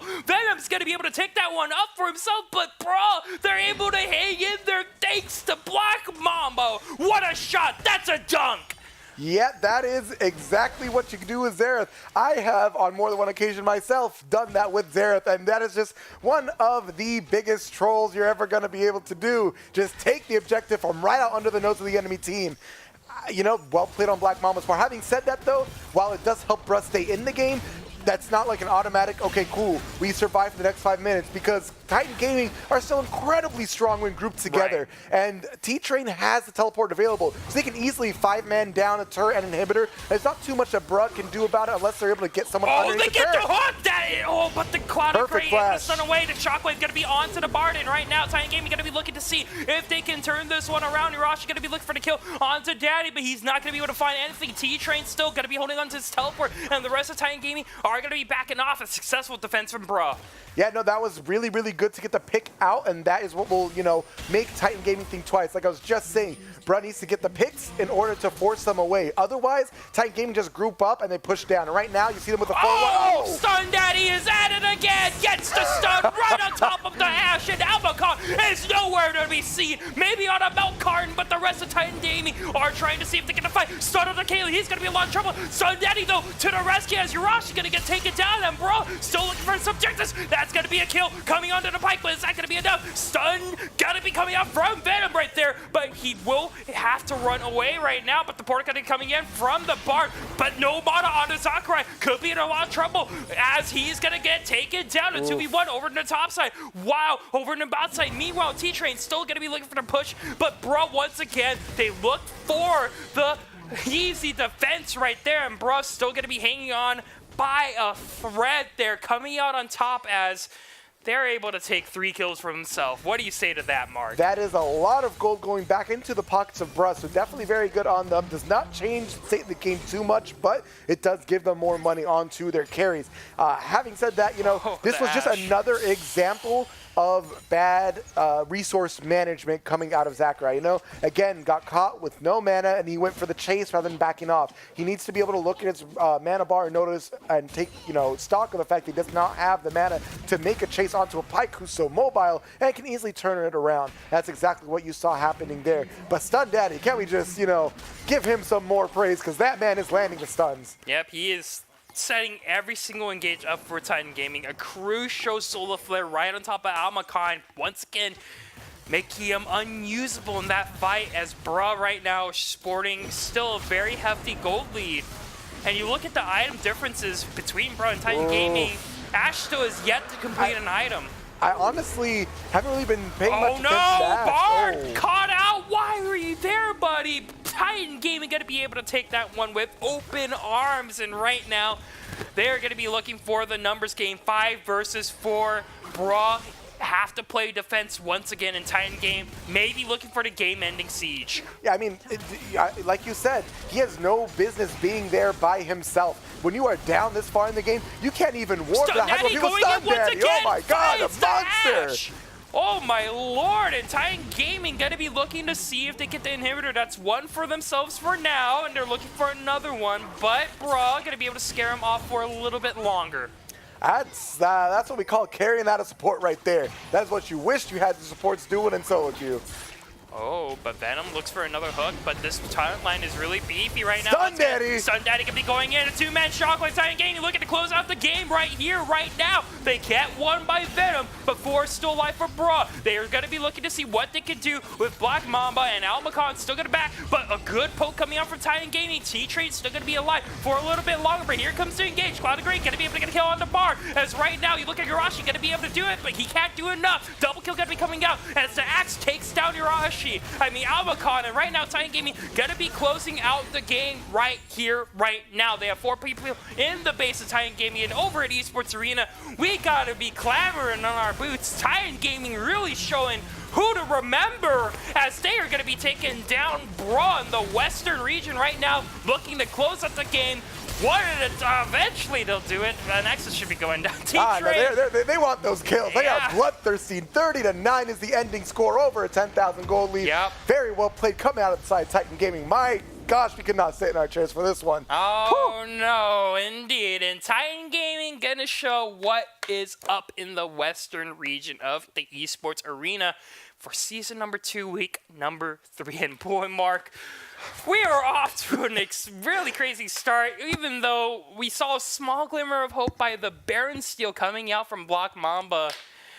Titan Gaming, they don't falter, they continue the pressure, and they get the win. It's what they needed to do. I mean, to be fair, Titan Gaming played to their strengths, and they played it very well. Right. I mean, they had, again, just too much ease of execution versus, like, the Bra kind of picked themselves into a composition that needs, you know, to not make any mistakes. And that's just to be able to kind of play on an even or level playing field. Just because, you know, you have ball carriers in the form of Leon, in the form of Maokai. You have follow-up CC with the Orianna and the Caitlyn. I mean, you do have a little bit of everything. You have Olaf being able to just run at someone to blow flashes, whereas on the other side for Bra, you kind of have a little bit of pick, but they didn't set up the vision in order to take advantage of that. And so what are they going to do when a team fighting comp just kind of runs at you as a team? They're not playing any split push, so where are they going to be able to, you know, where are they going to be able to take any advantages? Not being able to utilize Urashi properly because he's constantly being called to join the team.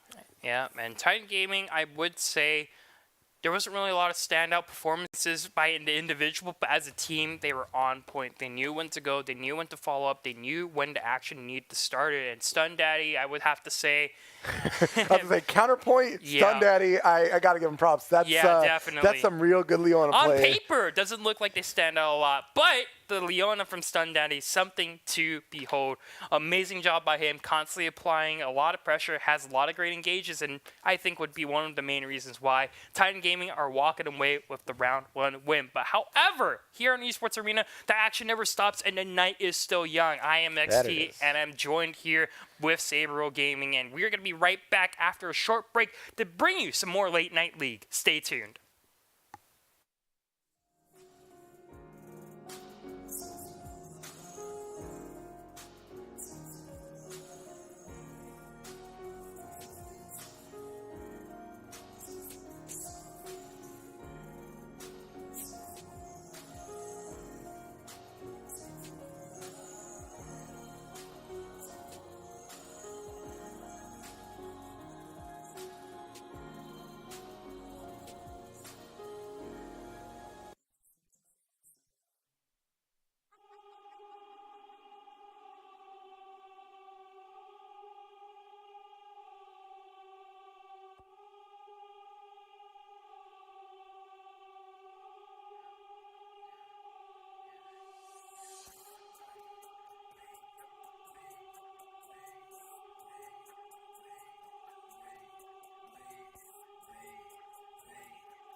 suck, you lobby stalking. AKM, I'm a lap. 98K, I'm a back. Who's on deck trying to flex? Bandages like King Tour. 98K, 98K. 98K, 98K. 98K, 98K. 98K, 98K.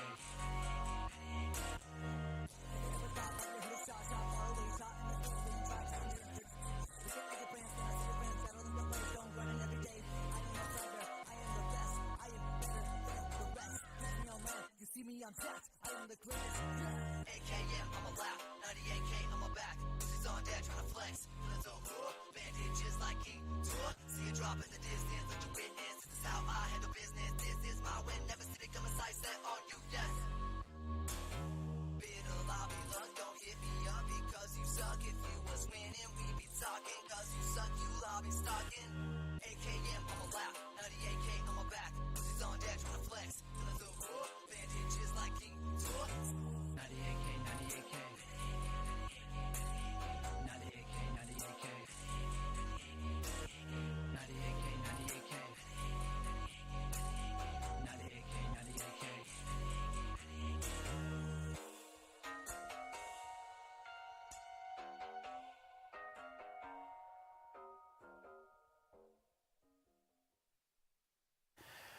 Welcome back, everyone, to Esports Arena. My name is XT, and I'm joined here with Sabro Gaming and... I mean, dude, that game, I'm still trying to recover right now. Woo!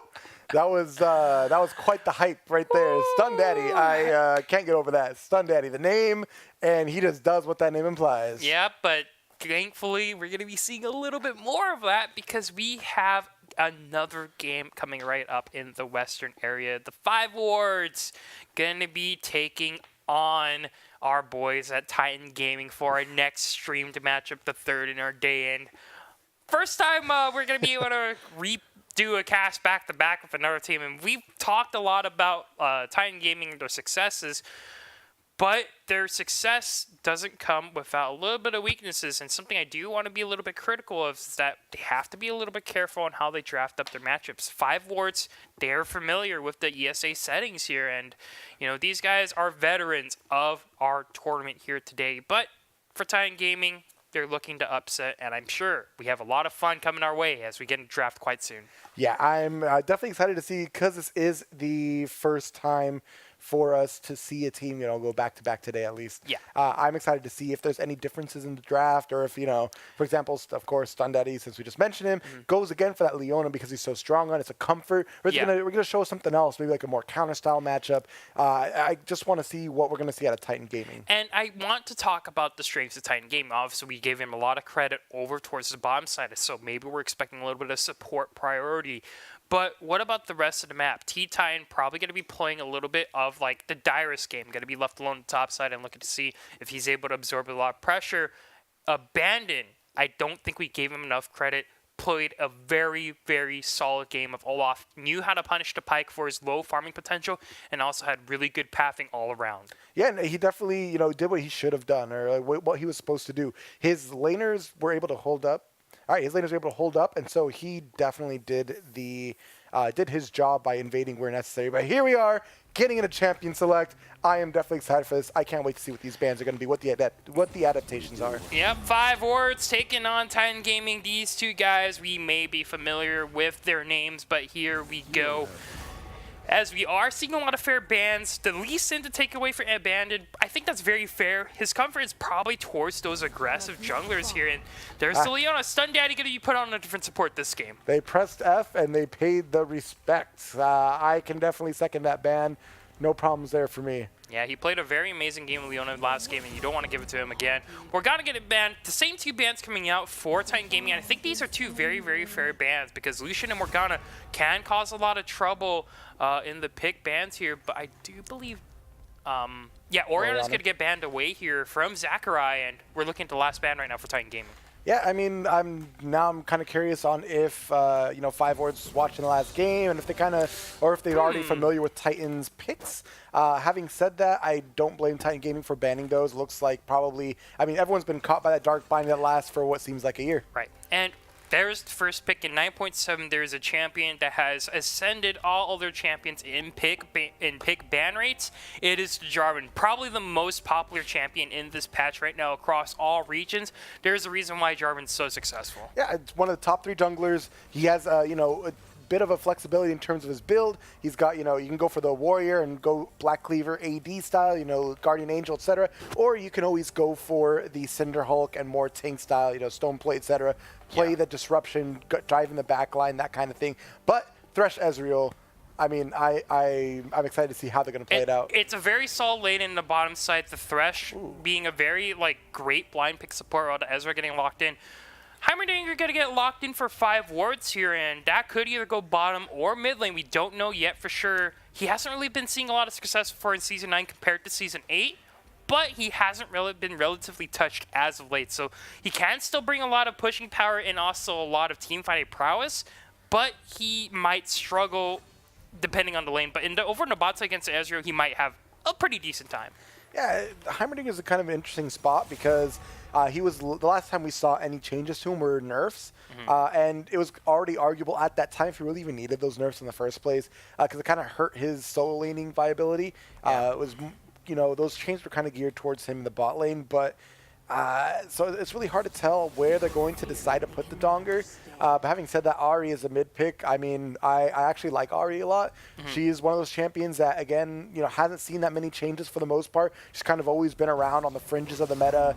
And so I'm probably assuming that Zachary wants to take this into the Donger, assuming that Donger's going mid, but we'll have to see exactly what they're choosing. The thing about Heimerdinger that makes him very strong is the ability to be flexed. And we've seen a lot in Season 9 at the moment that being able to flex your pick just makes it so much harder to predict the draft, right? So we do see right now, we still don't know exactly where the Jarvan's going, right? He can be played top, he can be played jungle. We don't know where the Heimerdinger is going. He could go into solo lanes or he can go into the bottom lane. So we'll definitely have to wait and see where our champions are going to get locked in for 5 wards, while Titan Gaming, a pretty standard draft so far. Olaf going to get banned away from ban, and he's going to be put on something new.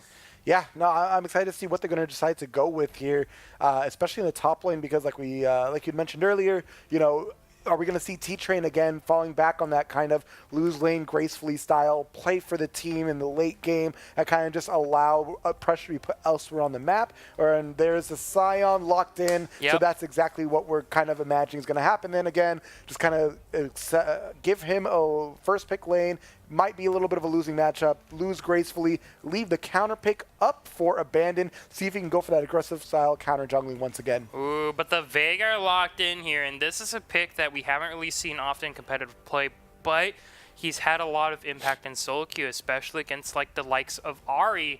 The stun cage coming out, very, very crucial to a lot of his success, but our pick bans aren't just done yet. Where are you going to be seeing a bottom lane, or is it really going to be the Heimerdinger bottom? And the Vayne, all right. Okay, so it's a Heimerdinger lane. He's probably going to be going top here, and on sleep mode is going to be playing that Jarvan jungle, it looks like. Yeah, again, T-Train's definitely going to be pushed back up against the Donger. Having said that, it's not like it's an impossible matchup or anything. It's rough at the beginning levels, but again, like I talked about last 2 games ago, actually, with the Scion mid, anytime you're up on the Scion up against AP threat, you want to just go straight for the MR. Honestly, ZZ Rot's really, really good into most picks, but a Mumu. This is a very... Okay. The Mumu pick, I would say, is the complete 180 of Abandon's playstyle here, because we've seen him succeed a lot on the aggressive junglers in the last game here, but now he's playing more of a passive jungler, wanting to farm to level 6, and that gives whoever the Jarvan jungle, whoever's playing that Jarvan or another or whoever the jungler is, because I can't really tell from 5 words in the moment, whoever the jungler is going to be looking to punish the early game of a Mumu. But as we were talking, I do want to kind of just bounce back to the choice of T-Trains. If you are looking for that, you want to soak up the pressure top lane style, Scion is that perfect pick because he gets those free stats, is relatively tanky, scales very well with level, and has a very, very cheap item build, I would say. No smite. Waiting for the countdown. I think it's a bug. Usually it could be a spectator bug. Last moment. It could be a spectator bug. Again, we are very... normally, there it is. Okay, I'll say. Normally assuming Jarvan 4 as a jungle. Looks like that is now confirmed. So nothing too crazy coming out of this side of 5 wards. Having said that, though, they are... very AP heavy. Jarvan being the only, or besides Vayne, I guess, being the only AD threat. So, I mean, if they decide to make Jarvan the tank, so you don't really have any other tank, the onus is going to be on that Vayne to be able to carry the team. I honestly don't really have a problem with the Jarvan going to tank here. Cinderhulk, you got to remember, has been buffed recently and is gives those tank junglers a very faster clear, I would say, and allows them to kind of just succeed a lot better. But right now we do see in our screen right here, Roseville going to be coming up in our cameras right now as the teams are going to be preparing for some in-game action at the Walmart locations here. You got to remind everyone, this could be you. We have plenty of locations in Esports Arena, from Orange County to Spokane Valley, Fort Worth, Colorado Springs, Tulsa, Oakland, and the Orange County over here today. And, we are, again, as you can see right here in Roseville, we are sponsored by Walmart, and you are able to, play on some overpowered PCs inside of Walmart, just like these players on your screen. All it takes is $10 to join in for one night and see how far you can take it. And we are not just League of Legends, we host a variety of tournaments. We got League of Legends on Monday, Rocket League on Tuesdays. We have our Wednesday night fights over on Wednesday. We have our Super Smash Thursdays and our Fortnite Frenzy Fridays. We have a lot of things coming up for you guys at home and at our many, many different locations. If you guys want to have some fun and join the Esports Arena, feel free to come on by. But meanwhile, over here in Orange County, once again, I'm joined here with the ever so fabulous Mark, and we are so excited to bring you guys our third game of the night. 5 wards taking on the Titan Gaming right now, who have to feel really good about the last win over Bruh. Indeed, I want to see them carry that momentum forward into this game against 5 wards. I mean, we're set up for some words are hard, spectacular team fights. Yep. I mean, 5 wards definitely has the ability to lock down people. The Vigar Cage, the Jarvan Dunk, the Heimerdinger with his long line of stuns when he ultimates his grenade. There's definitely a lot of potential for team fights, whereas on the other side, you have a Scion Engage, one of the best in the game, when he goes forward with that choo-choo train, chugga-chugga choo-choo right down the lane. Yep. And then you have good follow-up, too, coming out of the other laners. So it's definitely going to be a different look coming out of Titan Gaming in terms of, their picks, but the overall composition still wants to do kind of the same thing. Yeah, and I think a lot of the things that we've been seeing so far in Esports Arena is going to hold true to this game. A lot of these guys are still playing to the lane here, not the macro game, because we've seen a lot of competitive players, they like to stall at the early game. They don't want either team snowballing, so they play it safe. That's why we see the likes of Sona Taric over in the professional play at the moment. They want to stall at the game till they get to the mid lane and fight it all out. But here in Esports Arena, it's all about action. It's all about showing off, and it's all about taking those opportunities, seizing it with an iron fist. And both these teams right now, they have a lot of high skill cap champions that they can use to show off that they deserve to move on in Esports Arena in our Western tournament today. Oh, absolutely. And, I mean, let me just say, I, for one, am super glad I'm not seeing Sonataric lanes. I mean, yes, it's a great strat. Yes, it's very easy to execute. And, yes, it is super boring, and we are not about that here at the Esports Arena right now. We have been seeing some incredibly action-packed games, games that end very quickly as well. We barely have time to even talk about anything going on in the game because fight after fight after fight, and I want this to continue. I'm hoping to see that. Yeah. We can all just wait for Vigar to farm to infinite stacks of like 1,000 AP, but. And yeah, we are going to have some back-to-back action, I would say. But right now we are going to be heading into game here over on the red side. We have Titan Gaming, but over on the blue side, 5 wards. Both these teams, they don't realize it, but they both are at a 5 stack at the moment.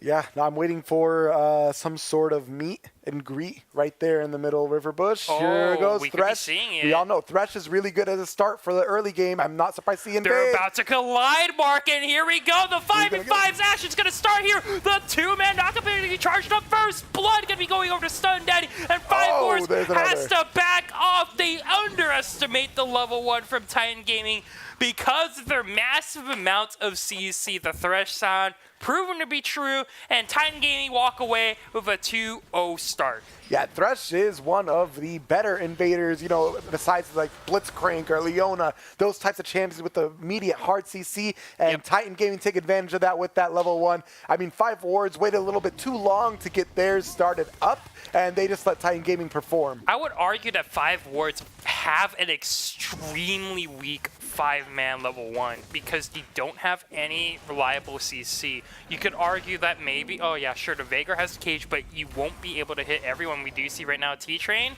looking to steal away this blue buff, but I don't Classic Psy on think... top. Okay, you have Smite, Jarvan. You're going to be able to take it. Okay, and That's a mistake, yeah. T-Train, yeah, Oversting is welcome. I really don't agree with that play at all from Titan Gaming, and right as we were complimenting him, a little bit of a misplay, but that will slow down Tickle Guy's jungle almost. path right there. Yeah, he's going to have to back for that one.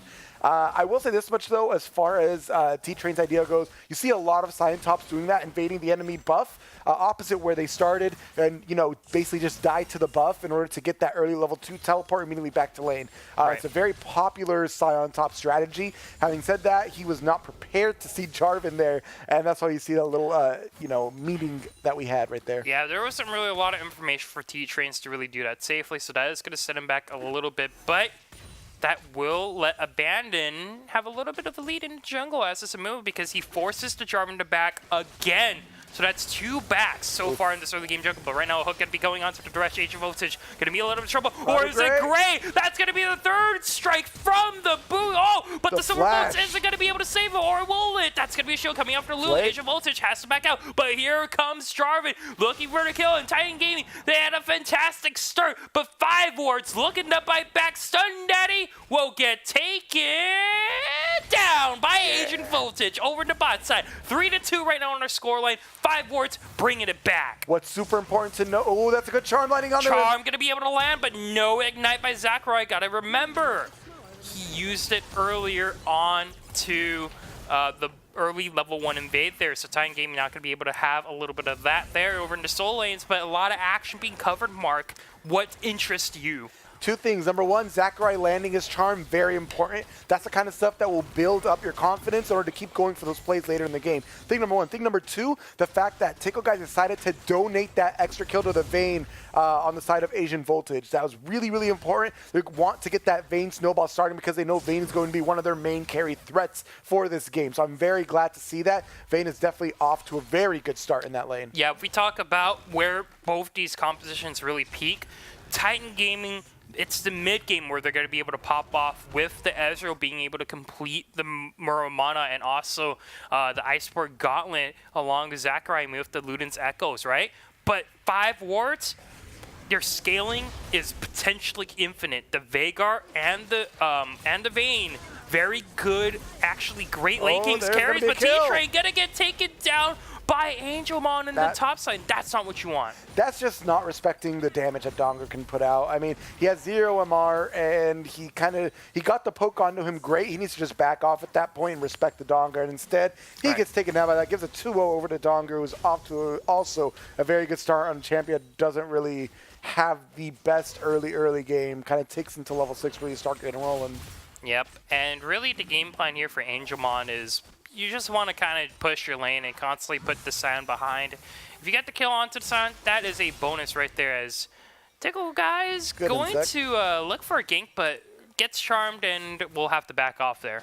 Yeah, it was definitely good insect, though, to be able to protect himself and, you know, be on his way out. He buffered his abilities perfectly. Having said that, you know, this bot lane is kind of the protect the Vayne. You know, they picked the Lulu. I assume is going to go for, you know, Ardent Sensor, Redemption, that kind of thing. Just buff up the Vayne, let the Vayne do the carrying. And as we said before, Asian Voltage is set up to do that very, very well. On the side of Ezreal, you'd said the Iceborne Gauntlets. I'd be interested to see what he decides to go with this game. I'm actually more a proponent of Triforce for the extra damage. It's a good cage. But I'm a proponent for the Triforce this game because the extra damage potential and the fact that between Vayne true damage and other than her, Jarvan being the only other AD threat, I think he'll benefit more from being able to do more damage for his team since the only other damage threat is the Ahri. Yeah, I guess both sides can be argued here, so it really depends if Titan Gaming want to go for the more gold-saving route or they want to just go all in. Because remember, Iceberg Gauntlet, a lot of its power comes from its efficiency and cost. It's about 2,600 gold there, and that's why a lot of Ezreals opt to pick it up so they get that earlier spike. But either way, Triforce, I think, definitely is something I would like to see too, because Titan Gaming need to match the scaling of 5 wards. They don't want this Ezreal to fall behind. But so far in the laning phases right now, everything's kind of neck and neck, kind of even, surprisingly. Yeah, as far as T-Train goes, it's mainly because they forced Angelon out earlier, made him back have a bad back timing, and so he's able to utilize that to his advantage and get the CS lead. And now the thing about him is T-Train's going to want to try to freeze it as close to his tower as possible and let Donger push up in order to try to give Amumu ways and avenues to go for the gank. But here's a nice cheeky little 3-man bot play. It's going to get snuffed out. Yeah. It's so hard to gank the bottom side of Titan Game, but a hook could be going on to Sleepo right now. Here it comes to play, and right now Titan Game are looking to bite back. That's one down. Tickle Guy's going to be going down, and a great stun coming out from Abandoned, and Titan Gaming going to be looking for 3 kills for themselves. A great counterplay, and that's the reads we saw from the last game. A triple kill onto the Ahri, and Titan Gaming once again turned it all around. They read a play correctly, and now they're going to be in the lead. Who's your daddy, man? Every time I got to say it's Stun Daddy. Once again showing up on that pick. At first you got to question yourself, why is he using Death Sentence? Why did he take it back in? And then you see the long range lantern bringing forward the Amumu and the Ahri both coming forward, able to get the triple kill onto the Ahri. One of their 2 carries who needs to be able to get ahead. That is real perfect play coming out of Stun Daddy. Now he's showing up not just on 1, but on 2 picks now, the Thresh and the Leona. Yep, and right now, a very interesting thing to note is that the push and pull from this game so far has been pretty apparent. You know, gotta remember 5 wards earlier had the lead, but now Titan Gaming get the lead back for themselves. So we have to really keep in mind, how long are they going to be able to hold on to this? While 5 wards find a way to kind of take it back, they are going to be down to Dragon and Mountain Drake, something that they would really like, especially with the Vayne being a moat machine there to take down those neutral objectives super fast. While Titan Gaming, they're more than happy to take that for themselves. They need all the help they can get. 100%. And now I want to see what Ahri decides to do with this gold. Obviously, you know, Luden's Echo first item is going to be coming through. Having said that, I'm curious to see what the second item is going to be. Right over the wall with the charm. Not really looking at a place where he's going to be, but he is going to be able to get away from this due to both crowd controls missing over in the top side of the map, but the action isn't done just yet. So I'm not going to be able to land anything with his ultimate, and T-Train going to have to back out there as Titan Gaming, they missed the opportunity. Yeah, but I am glad to see at least T-Train can get the drifting fight. Could be happening in the bot side, but Death's not up for Stun Daddy just yet, but it should be up right now. Agent Voltage right now needs to go behind the minions, and we'll be able to avoid any conflict over in the bottom side. Yeah, I think they want to wait for level 6 too. That's a Titan Gaming right now. Zachary going to be looking for the solo kill, but stuns himself right into the cage. But right now, over in the bottom side, 5 wards could be in a little bit of trouble, but Agent Voltage looking to turn it all around. That's going to be set. The True Shot Barrage going to be able to connect. Hey, sleep mode right now. Pop lane going to be going down. Ancient Mon not going to be much in this world, but Agent Voltage able to turn it around. A double kill in the bottom side. Action happening all over the map. Evaluation could be going down, but will live for a little bit longer. 5 wards and Titan Gaming trade blows back and forth all across the map right there. I really hope he does not greet against this Ahri right now. She has Ignite coming back up. Here comes the J4 though. Tickle guys could be looking for the kill right now, but Stun. Oh, that's a kill. Yeah, that's going to be it. That is going to be Veigar picking that one up for himself, and 5 wards tie up the score here. Still down a little bit of gold right there, but a lot of action happening, and that is exactly what we want in this game. Oh, we had just talked about wanting to see more action. That is exactly what we are getting. Having said that, a few things to break down. Number 1, T-Train doing exactly what I wanted to see, letting Heimerdinger push up to give Amumu avenues to come around from behind him and get the gank off. That was done. Check mark for Titan Gaming. In the mid lane, Ahri landing the charm, almost able to get the kill, but not quite because Ignite was on cooldown. Having said that, again, what I was talking about not wanting to see Evaluation get too greedy and stay, Jarvan was able to turn up, and that was then Ahri being too greedy and staying. She'd already forced Veigar back, should have been happy with that, gone back to get the Luden's Echo. Fine. Bot lane, you saw that Stun Daddy was waiting for the level 6. He wanted to hit that so he can get the slow confirmation onto his ultimate, but instead, you saw Vayne was able to turn that around, but ooh, they don't know they're on vision right now. No red trinket sweeper yet for the Thresh. I don't think they're going to be able to commit to anything here, Mark, but they are just going to be backing off there, and that's information that 5 wards are more than happy to have. As they actually start up the Rift Charm. Herald, the Charm going to be able to land. Zachary looking for some Ooh, poke that damage. burst. Actually going to be going for the That's a damage kill. and the kill. Ignite going to be taken down for evaluation, and Zachary going to be able to walk away with that one meal. On the bottom side, Band is still trying to make something work, but he has to realize he already got spun out. I love that cheeky little play. Zachary landed the charm. It seemed a little bit caught off guard that he landed it. As soon as he saw he did, he layered all his abilities, went all in, got the kill. Love to see that. That's confidence to go for the follow-up and knowing that he had the damage with his Ignite to get that kill. Having said that, what you said earlier about the vision they were granted in the bot lane when they were standing on the ward, that's why you saw Jarvan 4 taking the Rift Herald down. Now they have a chance to get some turret plating down. They have 2 more minutes left before turret plates fall. I really hope to see Jarvan 4 pop the Rift Herald somewhere in order to get those free 2 plates from it. Well, in order for him to get the plates, he has to be able to find a lane where he can do it on, and maybe bot lane could be the case, because you have to realize that Cloud of Great not exactly in his full build just yet compared to the Vayne, who already completed her first item bladed Rune King. So a little bit of a mismatch in the bottom side. We could be seeing some pressure happening over there, but on the rest of the map here, T-Train right now doing a great job on this side, absorbing a lot of pressure, and it's actually ahead of CS compared to Angelmon. I just am really confused right now looking down why Ezreal has Sorcerer Shoes. They took away the double tiers, so is he just going to go for Saris? But here we go. Bottom lane, like we were saying, they were going for the Rift Herald play, and now they realize that Titan Gaming may be a little bit weak here, but 4 members strong Titan Gaming are looking to defend this, and they are going to be using this Rift Herald right now to get some turret plating down, but Zachary is here to respond. Right now it's a 3v4 at the moment, and I think 5 wards are just going to be okay with getting some plates from themselves. But, yep, that's Titan Gaming with the successful defense, and 5 wards just going to be backing away from that one when Veigar gets some farm at the mid lane. Yeah, I mean, I'm really interested to see what Cloud of Grey decides to go forward with in his build. Sword Shoes, not really as good anymore because there's no more double stacking of the tier. So the extra magic pen doesn't really do as much for you as, you know, against the enemy team comp. I would say the Merc Treads for, you know, the Tenacity passive. Gonna be happening right now in the mid lane, and Tickle guys could be in a little bit of trouble with the Ludo ultimate to kind of break it apart, but here comes the Cataclysm. Cloud Grey can't lock on to the Lantern because Jarvan is just a little bit too big. They get the Rift Sculler for themselves. Teleport going to be coming in by T-Train, though. Looking for the flame. Stun and a hook. And the ultimate coming out.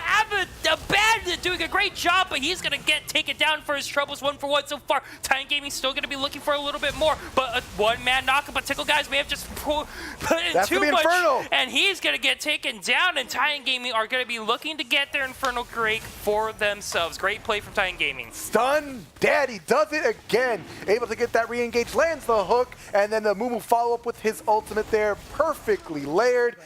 They don't even lose anyone in the process. Great teleport out of T-Train. Yes, they will lose some plates in the top lane. Actually, plates are even down, so I'm not going to lose any plates. Just some damage on that top turret, and they're going to take the Inferno. Perfect for the scaling they need to take place in this game.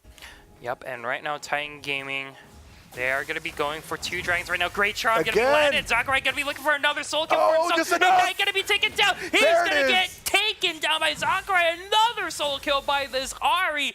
What a madman. Titan Gaming have to feel so good about this 2K gold lead. And that KDA dance right there to top it all off. And that is the same thing that happened again as before. Zachary goes for the charm, sees that it lands, and just goes for the all-in right afterwards. Knows he's got the damage with the Ignite to tick. Even goes knowing he's going to be stunned in order to get that last tick from his ultimate, the Fox Rush. Definitely season on this Ari play. 6-1-3, set up to carry. Now, I do want to provide a little bit of insight onto why the Sork boots are being built. Actually, I know a couple of the Cleach guys do this, and also there has been a lot of popularity with this Ezreal build.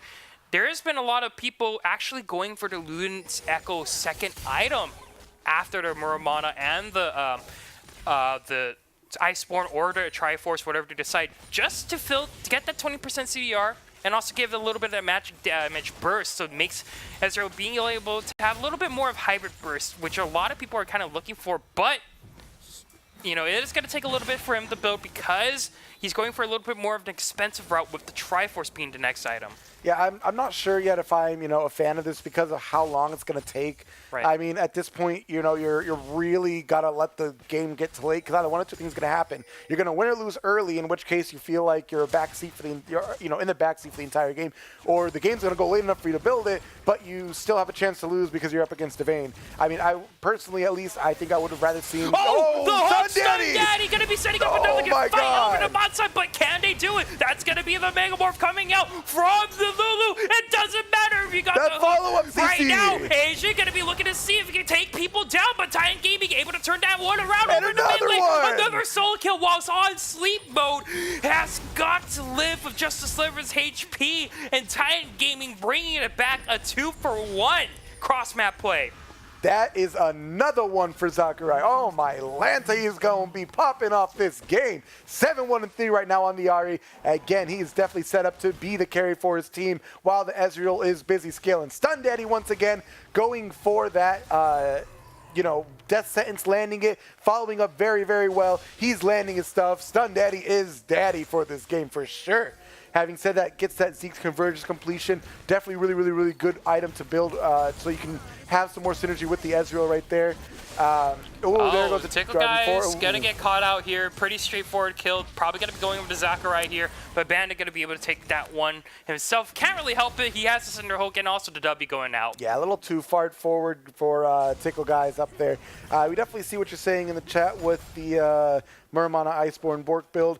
Personally, this game at least, I would have rather seen Lucidity Boots just for the decreased CDR for the teleport, as well as the other abilities, the 20% already built on the Triforce. Nice cheeky teleport. Oh, Death Sense almost landed, but there's Ezreal in the mid lane. Yep, and right now Angelmon going to be looking to see if he could do some trades over in the top side, but a teleport coming out from Cloud of Grey to save that mid turret from going down. As Titan Gaming gets the first turret down in the bottom side, very good on that. So we're going to have to wait and see on how each team is going to be able to utilize their leads right now. Titan Gaming going to be sitting on about a 5k gold lead for themselves. As Sakurai is still going for those cheeky plays, but yeah, he's feeling himself right now. He's just starting to throw out those charms. There goes the engage. Sion choo-choo train, and now that's going to be a quick and easy kill for Titan Gaming. Cloud of Grey going to be able to get that one from himself. Some pressure going to be happening over in the top side. And Titan Gaming begin the siege, a pretty straightforward play. And these guys right now are on fire, constantly being able to pick some plays back and forth, back and forth. Very successful. They have a lot of ways to initiate these engages, and right now this top lane turret could be going down, but needs another wave or two. Yep, Having good said defense. that, it's like we said earlier, ease of play, ease of execution. Definitely, again, on the side of Titan Gaming. They have a lot of buttons they can push that don't really need to be landed because they can then secure follow-up. Stun Daddy, A, he's already landing death sentences on his own left and right, but B, he can then get guaranteed death sentences off the back of engage off the likes of Sion, on the likes of a Mumu. There's buttons they can just push, basically automatic CC for the follow-up. It's definitely going really, really well for them. On top of what Sakurai is playing out of his mind this game. Yep, and right now we do see another Infernal Drake spawning on the map on 19 minutes. That's something that Titan Game definitely do want to get, and you're already seeing the pings to go on it. So, Mark, we could be seeing another fight break out, but right now, 5 wards, they need to play around Asian, who has been ahead for a little bit, but now the rest of Titan Gaming are starting to catch up, especially with the likes of Sakurai, 7-1-4, playing out of his mind, like you said, on this Ahri. Yeah, and I mean, T-Train is building the way I want him to. Abyssal Mask, even though not necessarily the first time I would have gone for it, does work very well for his team. It enables the Ahri to carry even further. It bumps up a Mumu's damage as well, synergized with the Mumu's passive.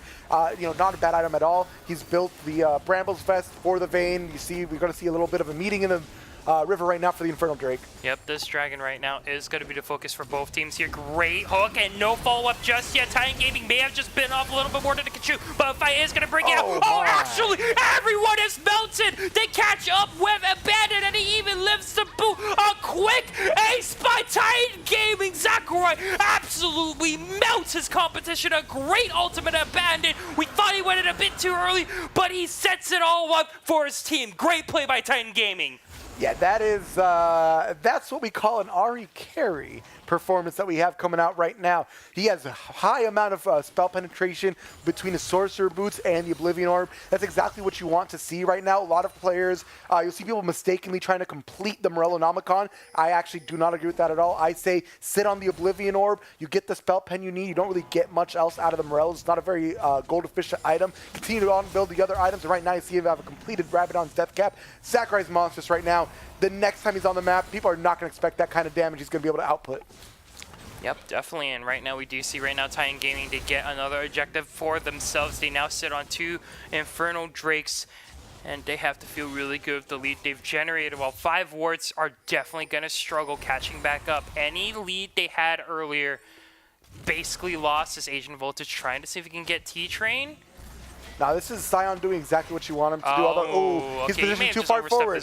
He did. He positioned way too far forward. No ultimate. Yep, he's got to be down, and Asian Voltage picks up a clean and quick kill over on the bottom side, but that will set him up for the beta. Sakurai comes out of nowhere and delivers the finishing blow.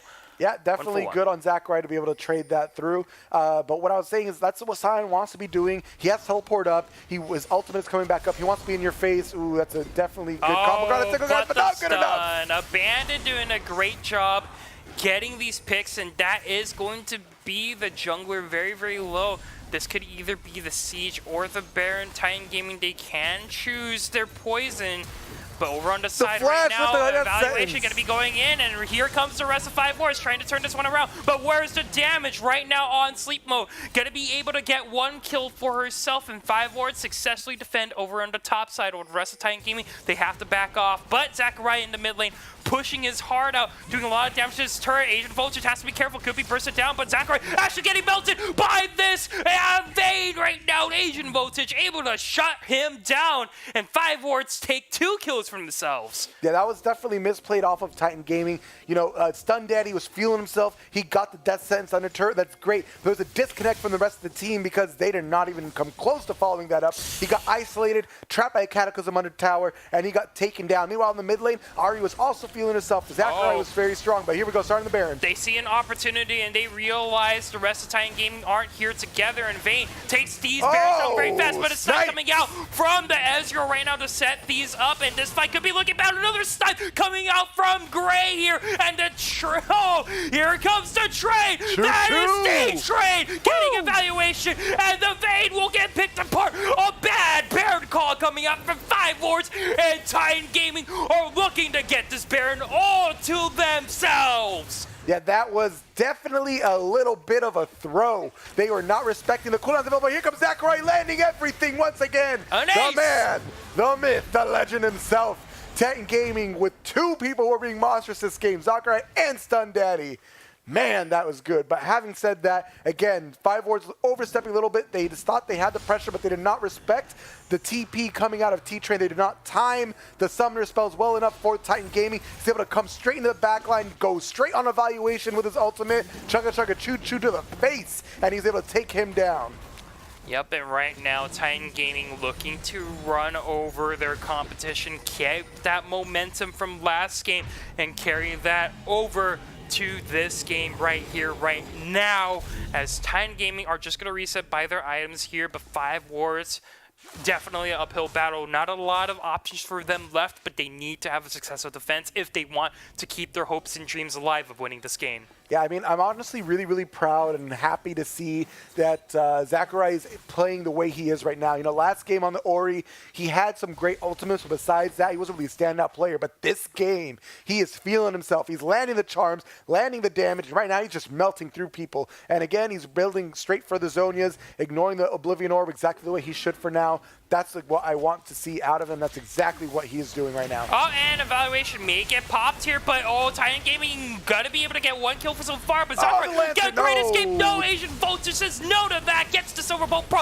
but the snipe coming out from Cloud of Grey, able to get a kill right now, but Asian is going to be able to get a double skill, but has stepped too far forward. 5 wards lose their ADC, and 3 members of Titan Gaming are still up. That's a 3 for 2, and 5 wards could be looking at a game ending right here. Asian Voltage, what were you doing so far forward, man? You were by yourself, way too far forward, separated from your team. You had no support. You were not going to be able to step up into the face of a Mumu with hard CC on top of a stun daddy, too. That was definitely a little bit of disrespect and just not really aware, getting a little too caught up in the team fight right there. So that just gives Titan Gaming the ability to take the inhibitor, step back, peel out, take some more of their jungle from 5 wards, and then on top of that, get the triple Infernal to boot. Oh, man. Yep. This game right now is looking like Titan Gaming's victory here. They've been playing a mean game of League of Legends and just playing immaculate. Every player doing their job as well as they can. But Sakurai, the main initiator, doing a lot of damage. I just want to say almost 6,000 gold ahead of his mid lane opponent. By far the highest level on the field. Level 15 to the highest on the side of 5 wards being level 14. He's about to hit that 3rd level in his ultimate. Shorter cooldown, more damage. He already has the completed death cap and triple Infernal on his back too. Sakurai is just set to take over at this point. Yep, and right now, as we are watching Titan Gaming, they might have just found another. Oh, okay, all the CC is missing, but I don't think it matters in the end. That's going to be. That far around. Tickle guy is just taken down in his own jungle. Titan Gaming just have a grasp on this game. What do you do? When you're 10k ahead, you don't need to land the CC anymore. You just smack him with the wallet.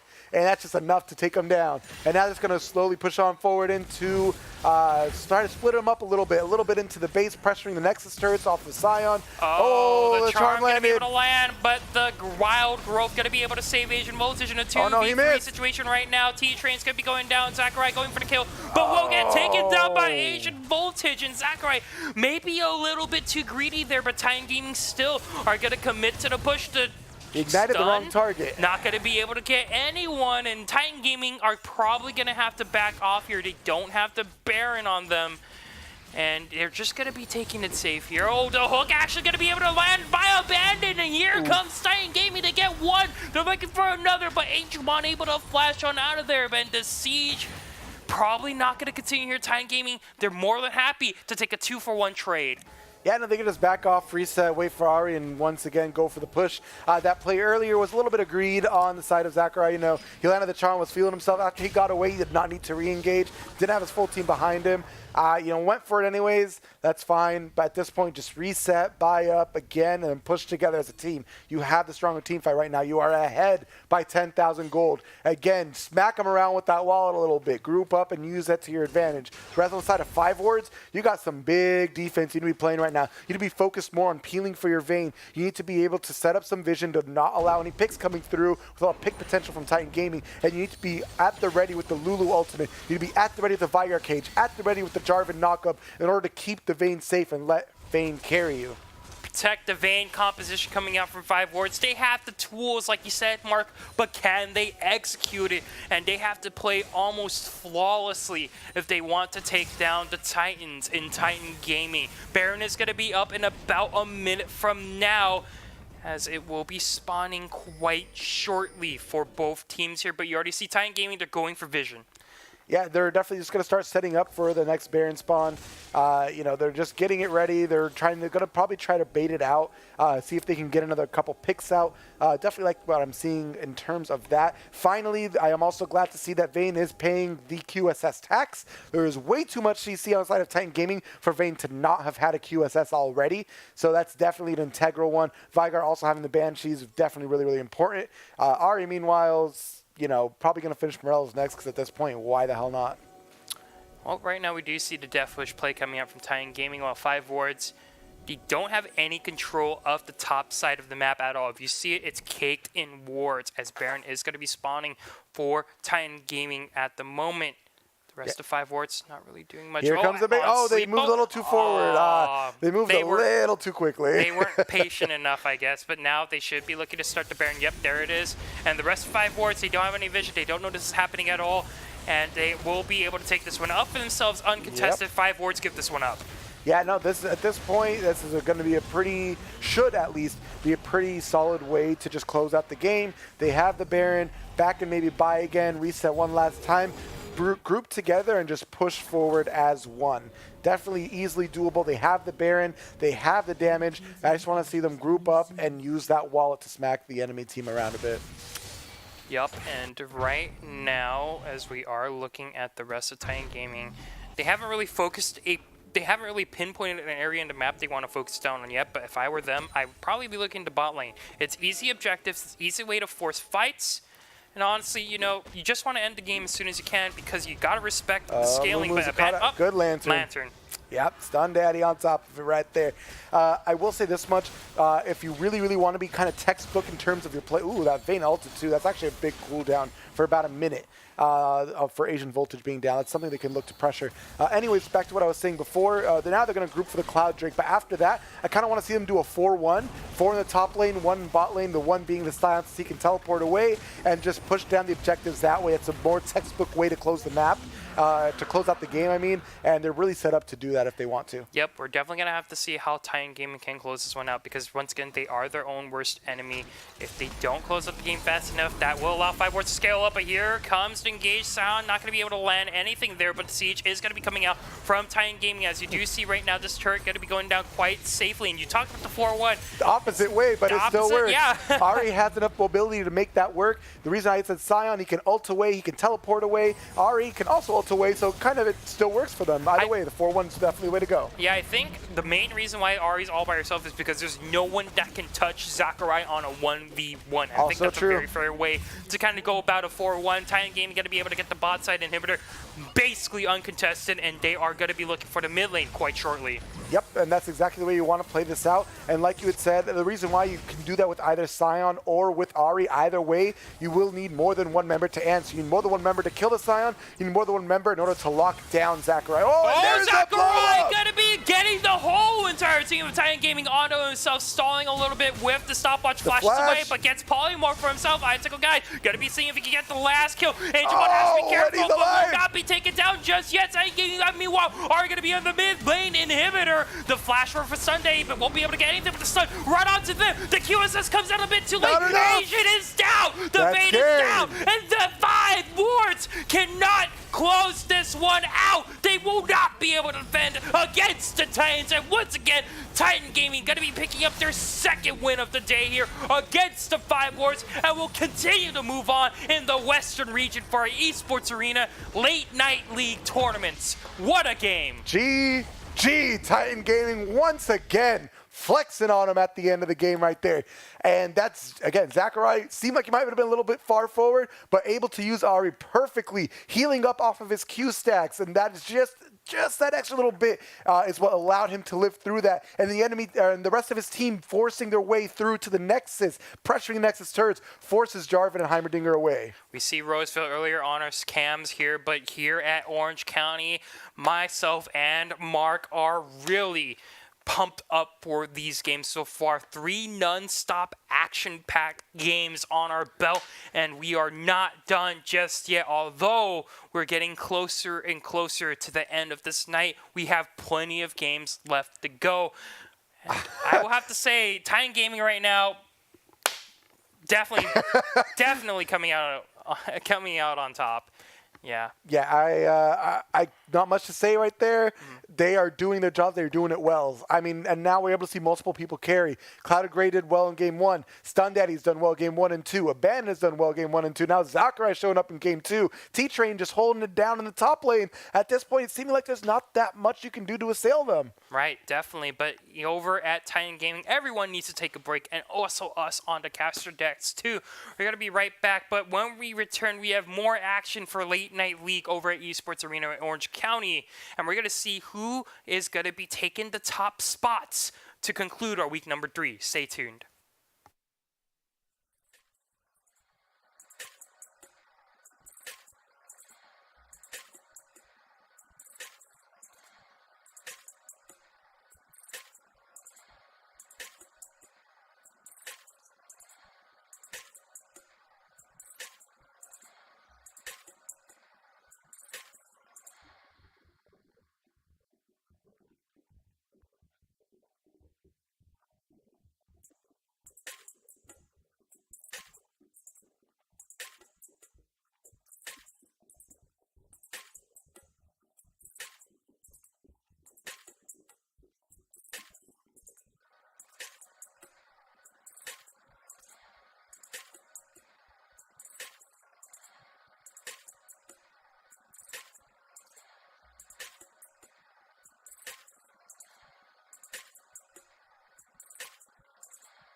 Welcome back, everyone, to Esports Arena. My name is XT, and I'm joined here with Mark, and we're going to be giving you guys some amazing games here. We have the Central Region Grand Finals between Asian Imports versus Get Money, boys. I'm ready to see if they can get some money, boys. Yeah. We'll have to see definitely how they play out. Asian Imports, they had a decent game last time we saw them right now up against Titan Gaming. I'm definitely interested to see how they would play another game against a different team. Titan Gaming kind of had their number when it came to a few picks. So it'll be interesting to see if they, we see them on the same picks, if they're confident in their draft, or if they think they need to change something up. Yeah, Asian Imports in our first game of the day here. Remember, we gotta always look at their strong points. And more shoes playing that Zoe earlier today. Definitely something to really behold. And they didn't really show a lot of signs of weaknesses there. But hopefully we'll see if they can get challenged by the Get Money boys here in the Central Region Grand Finals. And hopefully we'll be able to cover the Western Region Grand Finals too when we get there. But so far, it's been a lot of fun. It's been a lot of fun in Esports Arena. And as we are setting up the lobby, Mark, what are your thoughts on your day so far in 9.7? What are some highlights? I mean, I was about to say I've had a great first day so far. I'm really enjoying it here. Great seeing all the games. Great seeing all the different compositions. 9.7 is a little bit of a different patch compared to what we had last seen in 9.6. Some of the champions that were really prevalent and popular are kind of falling out a little bit. Kale not necessarily as dominant or as prevalent. Then you saw the rise of Hecarim, the rise of Jarvan. The Scion kind of started creeping back into it. You see some interesting options available to the players. Having said that, as a mainly mid and top laner myself, that's always where I like to see different unique picks coming out. Zoe has been around just constantly there. Always been a thorn in my side, a thorn in everyone's side, and more shoes just showed us exactly why that is so, why everyone's clamoring for Zoe to be nerfed or changed or some sort of adjustment to be made, right? But then you see other things like that Ahri that we just saw coming out, and not only did it come out, it came out in full force and dominated the game, and that's the kind of thing I like seeing. I like seeing not necessarily off-meta mix picks, but fringe picks being able to find success and showing that you don't have to pick meta. You can pick something that you are good at, that is a viable champion, and pilot that to great success. Yeah, definitely. And right now, as both teams are getting set up, I'm very excited to see if the draft will change here. Once again, we already talked about more shoes on that Zoe, and we want to see that banned away. We don't want to see him on the champion, but we have to question, how deep does the rabbit hole go? How flexible of a champion pool do the Asian Imports have? Got to remember, past couple of weeks, these guys have been on top of the Central Region so far, and we're going to have to see if they can have a repeat while their lobby is getting set up. Something we also do want to know, I think a common champion that we have been seeing a lot of highlights on, or actually there hasn't really been a common champion. There hasn't really been like a dominant single champion that we've seen in each game.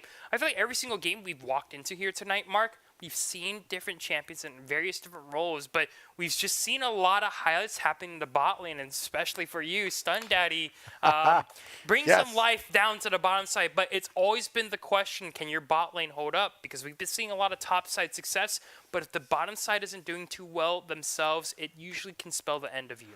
Well, I mean, it's all ever since last patch, ever since 9.6 with the crate item changes. We are back to bot lane meta. Not necessarily, I hesitate to say marksman meta because, you do still have AP bot lanes that are viable. Like, right. You have super awesome boys, stuff like Sona and Tarek, whatever, that kind of stuff.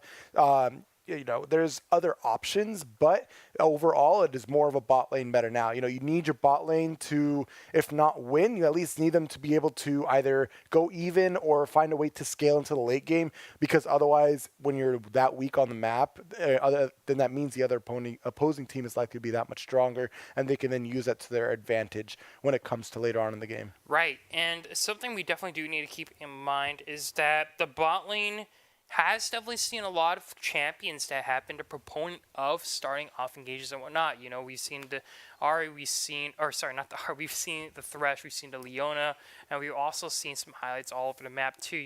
The Scion being, I think, the most common pick we've seen so far this week. We've saw the mid lane Scion once. We've also seen the top lane Scion, but over here we are going to be getting right into our grand finals for the Central Region. Asian Imports on your left, Get Money boys on the right. How is this going to work out? Honestly, just going off the game we saw earlier today is my first experience with them. I'm going to assume that Morishus is going to play a large part of it. Not that he's the only person on his team by any means, but just seeing his Zoe performance tells me that, you know, it's important that they enable their mid laner to then go forward and carry the game. Yeah, and definitely one of the biggest weaknesses we've seen with the Asian imports is down in the bottom side, where the top side constantly applies a good amount of pressure, and it's the main reason why Asian imports is able to have a lot of their victories. And we already see Zoe getting banned away, Barra King's Udyr getting banned away. They need to respect the top side of the map, and this does allow Asian imports to have a little bit of a comfort pick towards the bottom side. While we see Asian imports, they're banning away a lot of carry champions from Get Money Boys. Yeah, I again Ooh. assume they know something about their enemies here in the finals for the Central region. Anivia, you know, there's potential there. It could be bot lane and support. It could be mid lane. You know, when Anivia does go mid, it's all about hitting that level 6 and just kind of AFK farming. Just throwing down the ultimate, clearing your wave, and then kind of roaming around. The biggest thing about Anivia players, the thing to watch out for, though, is how they play around with their wall. What separates a good Anivia from a bad Anivia is using the wall properly, because the way that pathing works in the game can get really, really wonky with all like sudden when terrain just suddenly pops up out of nowhere. You can really mess up pathing, and so knowing the way that that the wall will affect pathing, it will guarantee you your Q stun into the frostbite damage into the ultimate, and that's how you get kills with Anivia. So that's what will differentiate us, knowing if they're good or bad at it. Yep, but right now we do see Get Money Boys, the counter pick with the Vel'Koz, the long-range poke to give some Anivia some trouble in the early game, and Jarvan the 4th gonna get locked in once again. It's a great flex pick, but we don't know exactly where it's gonna go just yet. Over on the Asian Imports side, though, they lock in Spiky's comfort on Nami, and I think that's fair. Get your bot lane, the comfort picks that they want. You want to give them the utility. They're not the main highlights of the Asian Imports. Gotta remember, it's the top side of the map, and they're saving that for some counter picks here and there. Also gotta keep in mind, Barra King's Hecarim has to respect it. Yeah, I guess they really just prioritize comfort for Kinezito and on the Nico. I mean, Right. not definitely by no means is that something that I would really suggest as, you know, a bot lane. There's definitely better champions that can accompany Nami, Ezreal being one of the easiest that comes to mind. Sure. But, you know, I guess if it's comfort and, again, kind of losing gracefully, as you saw T-Train's doing on Titan Gaming, you know, just acquiescing to the fact that you're just not going to be up on CS, the Nico on hit style. It just takes time to get the last hits on minions. You're going to be pushed in, etc. If you're able to do that and find ways to get the counter ganks with some stun setups with the Nico snare into the Nami bubble, then, you know, that could actually work out for them and turn into a point of power. But we'll have to see how the rest of the draft plays out to really know for sure. Yep, right now Asian Imports, once again, they are going to be...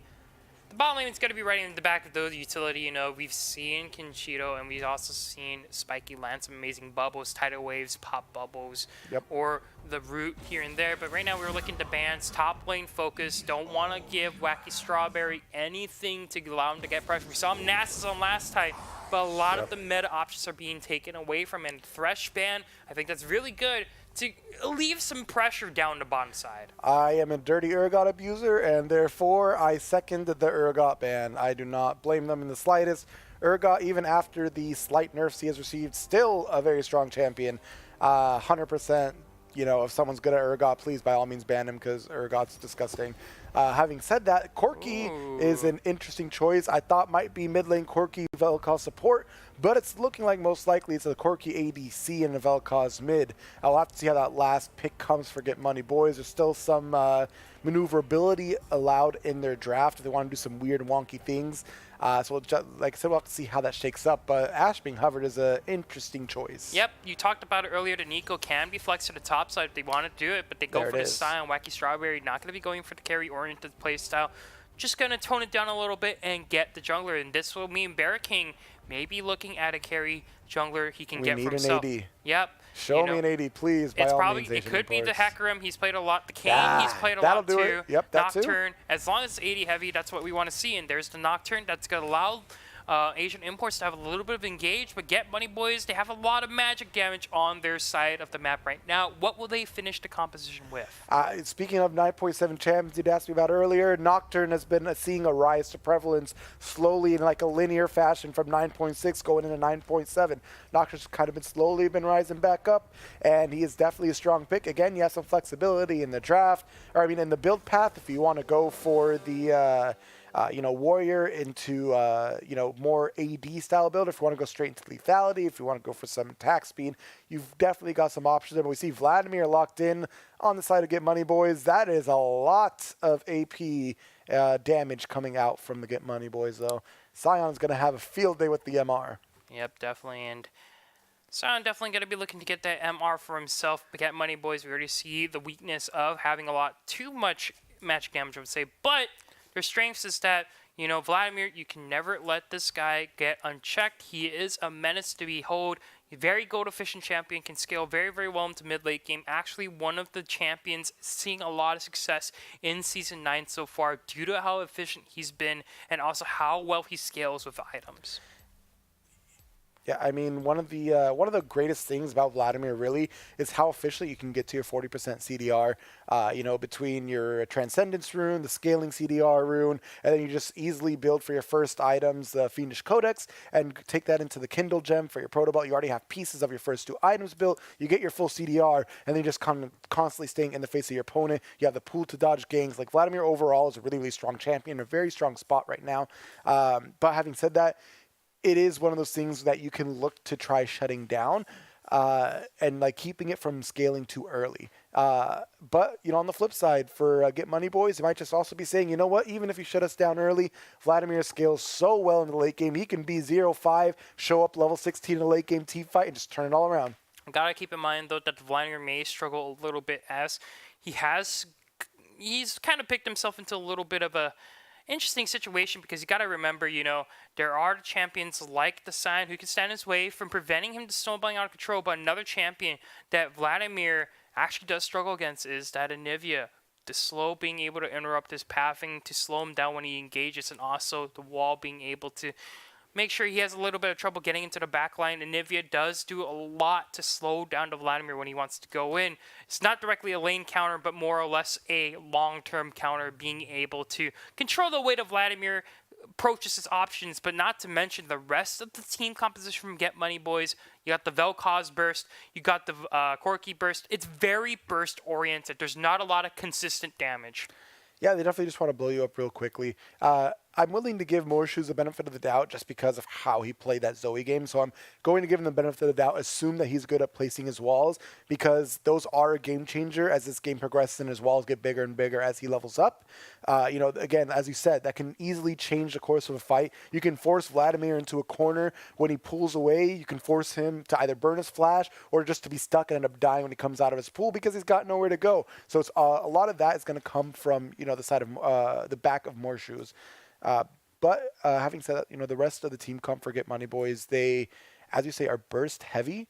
And therefore, the biggest problem with them is they have 2 forms of engage, right? They either have Vladimir just running at them, or else they have a Jarvan running at them trying to get the ult off. They don't really have all that much in the way of other forms of engage. They didn't draft themselves into that. So it's going to be a little bit harder for them to get the fight started, but they can do very well for re-engages and for counter-engages. Yep, and speaking of counter-engages, you have to be wary against Nocturne because of his long-range engage with the Paranoia. Going to be able to set up a lot of fights here, but you have to keep in mind the strengths of the Asian imports. What they do well is being able to have a lot of top-side pressure, being able to play around Bear King, being able to play around Wacky Strawberries, and more shoes.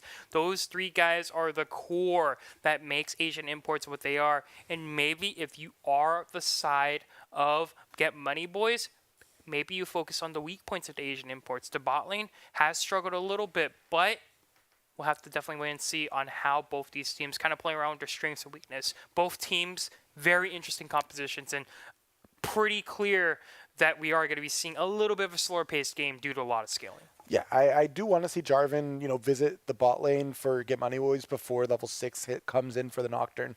That's going to be his best chance to try to get kills, summoners blown, etc. Because if he tries that after Nocturne's level 6, it is far too easy for Nocturne to just, darkness, and just come on in real quick and turn that gank around. It's a thing that everyone hates Nocturne for. So it's just one of those things where if you want to get the ball rolling down there, you got to get it started early. And Corky, if he gets ahead early, can just carry games flat out. I mean, yes, his build path is a bit expensive, but the burst that he can put out, I mean, we've all seen the late game Corky, 6 items, just straight up deleting people. Well, here we are, folks. We're going to be heading into Esports Arena for our Central Region Finals, the grand finals between Asian Imports and Get Money Boys, as both these guys, they want to be able to walk away with a victory here today. But right now, Spiky gets hit by an unfortunate cue. All the missing pings. How Yeah. dare you get hit, Spiky? Having said that, they donated some gold over to the side of Get Money Boys. GG, they got their money, boys. No, but having said that, we're just getting off to a start. We got to see how everyone's going to decide to ward up on the opposite sides. I do want to note that Get Money Boys have actually punished the 4-stack from Asian Imports. If you look at the top side of the map, if you look at the Vladimir and the Vel'Koz, they've positioned themselves at the blue buff. They're going to be looking to get some late wards for themselves. Yep. They should be able to walk away with this one, while we're on the bottom side. Asian Imports going to be starting off the red side here. I'll be interested to see if they're going to go for vertical jungling, or if they're going to decide to handshake vertical jungling. I mean, or if they're going to decide to Nocturne's going to try to go to his red, see that, or his blue. I mean, see that it's gone, and then be like, oh, what do I do now? Yep. Because if he's put behind early, it's definitely going to be rough for him. Yeah, great punish coming out from Get Money Boys to give the Jarvan a blue buff due from the other side. We already see Bear King may not be... he's not going to notice that. We'll have to His see top side what is he goes taken. for next. He's going to go for Scuttle by the looks of it, or he's just going to go straight for the blue. Scuttle is probably the safe option here. Honestly, you have the red buff. You want to get it early. You want to just kind of spin the face of your opponents here and there. So we'll don't have to wait and see how that works out. Yeah, he has 2 options really after he takes the Scuttle. He can either go for the cheese gank in bottom lane, or he can just go into the blue buff area, see if it's been taken, try to get some vision there, while Jarvan's full clearing the top side of Asian Imports. And Bear King, I think, is going to notice that something is up, is going Vertical to be going jungling. for, yep, it's the vertical jungling, and he's just going to go ahead and take the red buff for himself. Nothing really too crazy happening all over the map at the moment, as both these teams at the moment. Ooh, but Strawberry's real far up. Oh, Wacky Strawberry doing a good job, applying a lot of pressure on the silence so far. But the early game for both these teams here, it's definitely going to take a while before both these teams can really come online, I think. Oh, we got a pause coming through. Looks like Vladimir happened to DC for a bit. Yep. But, I mean, as far as the starts go, I mean, you can see right now Jarvan's already padding towards the top lane. Looks like he's going to be coming around for that gank, like I said. There is a good ward that can catch Jarvan on site as he walks through the river. Right. But still, Strawberry is really far up the lane. He is full health. He has Corrupting Potion stacks. But you can no longer spam all 3 stacks at once. That was changed a few patches back. Now you have to wait for a full charge to finish before you can start the next one. So there is a chance this could lead to a kill. Yeah, definitely. And Get Money Boys are at the prime position to really punish here. I also do want to look, if we look at the mini map, the Bard actually going to be in the Dragon Pit at the moment, maybe looking to spot the Nocturne out, or the Nocturne looking to get an early kill. Bear King has the red buff, but I don't think it's enough damage to do. And the Jarvan actually not going for the top lane gank, that's but surprising. Asian Imports going to commit onto that Bard pick, but won't be able to find him just yet. That's going to be a flash for flash. Yeah, I'm surprised Spiky decided to go for the flash, but I mean, I guess when you're trading it, it's not the worst thing in the world. Having said that, I'm actually a little surprised that Jarvan decided not to go. Maybe he had a little bit of a sensation that, there was a ward placed or something, but, or maybe, Vladimir said during the pause over comms, hey, there's a ward there or something, who knows. But yeah, it looks like Wacky Strawberry's going to be able to just continue to try to pressure the Vladimir early on, as Sion is able to do, and before Vladimir starts getting items and able to heal a lot more off of his Q. Yep, Bear King right now may be looking for something in the bot side, but we'll continue to jungle a little bit here and there. Spiky got to be looking for the bubble. Will be taking a lot of damage himself. Oh, actually, Emery in a little bit of trouble. Wacky Strawberry almost getting the kill up in the top side. He's actually very, very low. Flashes blood forward! Coming out for Wacky Strawberry. Asian Imports do it again as more shoes in a little bit of trouble, but should be able to walk away with a stun. Yeah, no, that is Wacky Strawberry. My man's going in deep, going for the flash. That was a ballsy play, and I'm glad he went for it. definitely you want to try your best to put him behind. I don't mind him trading his flash at all. He's going to be able to back now. He has a really good back timing too. Lane's not pushed out too far. He can easily teleport in without missing the cannon minion. He's definitely in a good spot right now, as long as he's able to keep vision to prevent Jarvan from ganking. But it looks like he decided to stay for another wave, pushing the tower first. Yeah, right now he's just going to play it safe here and there. Should be feeling really confident after getting that early first blood. But we are all over the map. We already see Morshu's struggling a little bit against the Vel'Koz counterpick. Gotta keep in mind, Vel'Koz is able to outpush the Nivea Pre-6. Pre-6, yeah. Does have the W to constantly shove her under tower and also the long-ranged poke to kind of avoid the permafrost here and there. But bot lane, a little bit of a trade coming on. Teleport immediately being used by Cold Flow. A little bit too hasty, I think. Yeah, just a little bit. I don't think he's going to be able to get anything out of it. Oh, he does land this, the knock-up. Not bad. Good damage on a Spiky. But again, nothing too crazy. Spiky can easily sustain through it, or they could just back and reset. Not too big a deal. Nivea had already backed, so this actually just allows minions to be lost to tower for Get Money Boys. So actually losing out quite a bit, even though Jarvan will pick up maybe a couple on the backside of that play. Ooh, early Spectre's Cowl. I love the itemization choice for Strawberry. Perfect. Yep, right now Strawberry, his goal is to neutralize and shut down this Vladimir before he can get ahead. But we do see right now top lane having a little bit of engages back and forth. Nocturne meeting the Jarvan and Sion meeting the Vladimir right now. Nocturne looking like he's in a little bit of trouble at the moment, but Wacky Strawberry going to be committing to this 2v1 right now. Is going to get knocked up, but here comes the rest of Asian Imports. Can Wacky Strawberry get out of this one alive? He will be able to with the assistance of Morshu. Looking for the slow. Nothing really too crazy happening over on the top side, and I think both sides are just looking to back out here. You got more roams coming in from Get Money Boys. It's going to be a big fight coming up. He's going to be going in, and he's going to be looking to see if he can get the knock-up, the flash away from Morshu. He's going to be able to weigh a little bit of damage for himself, but Big Daddy also going to be here with the stun, going to be able to land it onto Wacky Strawberry. He's going to be going down to the Ignite if he's not careful, but does have the Soul Furnace up, is able to use it, and Get Money Boys and Asian Imports going to be walking away with no kills on either side. A very interesting exchange from all sides of the map. Yeah, there's a few things to note. Morshu's did show some restraint held onto his flash. He had the chance to flash and use the wall to prevent Jarvan 4 from getting away. They could have tried to jump on him. Good restraint not to do that, though, and instead hold his flash so he can later flash away. Renmoan all by himself will get hit up by the bubble and stunned up by the root, and almost taken down there. Yeah, but he's going to be forced back now unless he's got biscuits. He's actually going to stay in lane and be able to heal up, but now he's going to have to play way back under his turret. Having said that, the rest of that top lane play ended up pretty well. They're able to escape the roams coming up from the mid and support, and that's actually able to get more pressure on the bot side. So definitely the bot lane is able to do a lot better because Corki's not really the best early game marksman compared to the other choice we've seen Asian Imports go against earlier in the day. Oh, Big Daddy doesn't realize he's walking into a trap, will get bubbled, and does not have his flash. Finish. Nice. He's going to get taken down by the Asian Imports, now 2-0.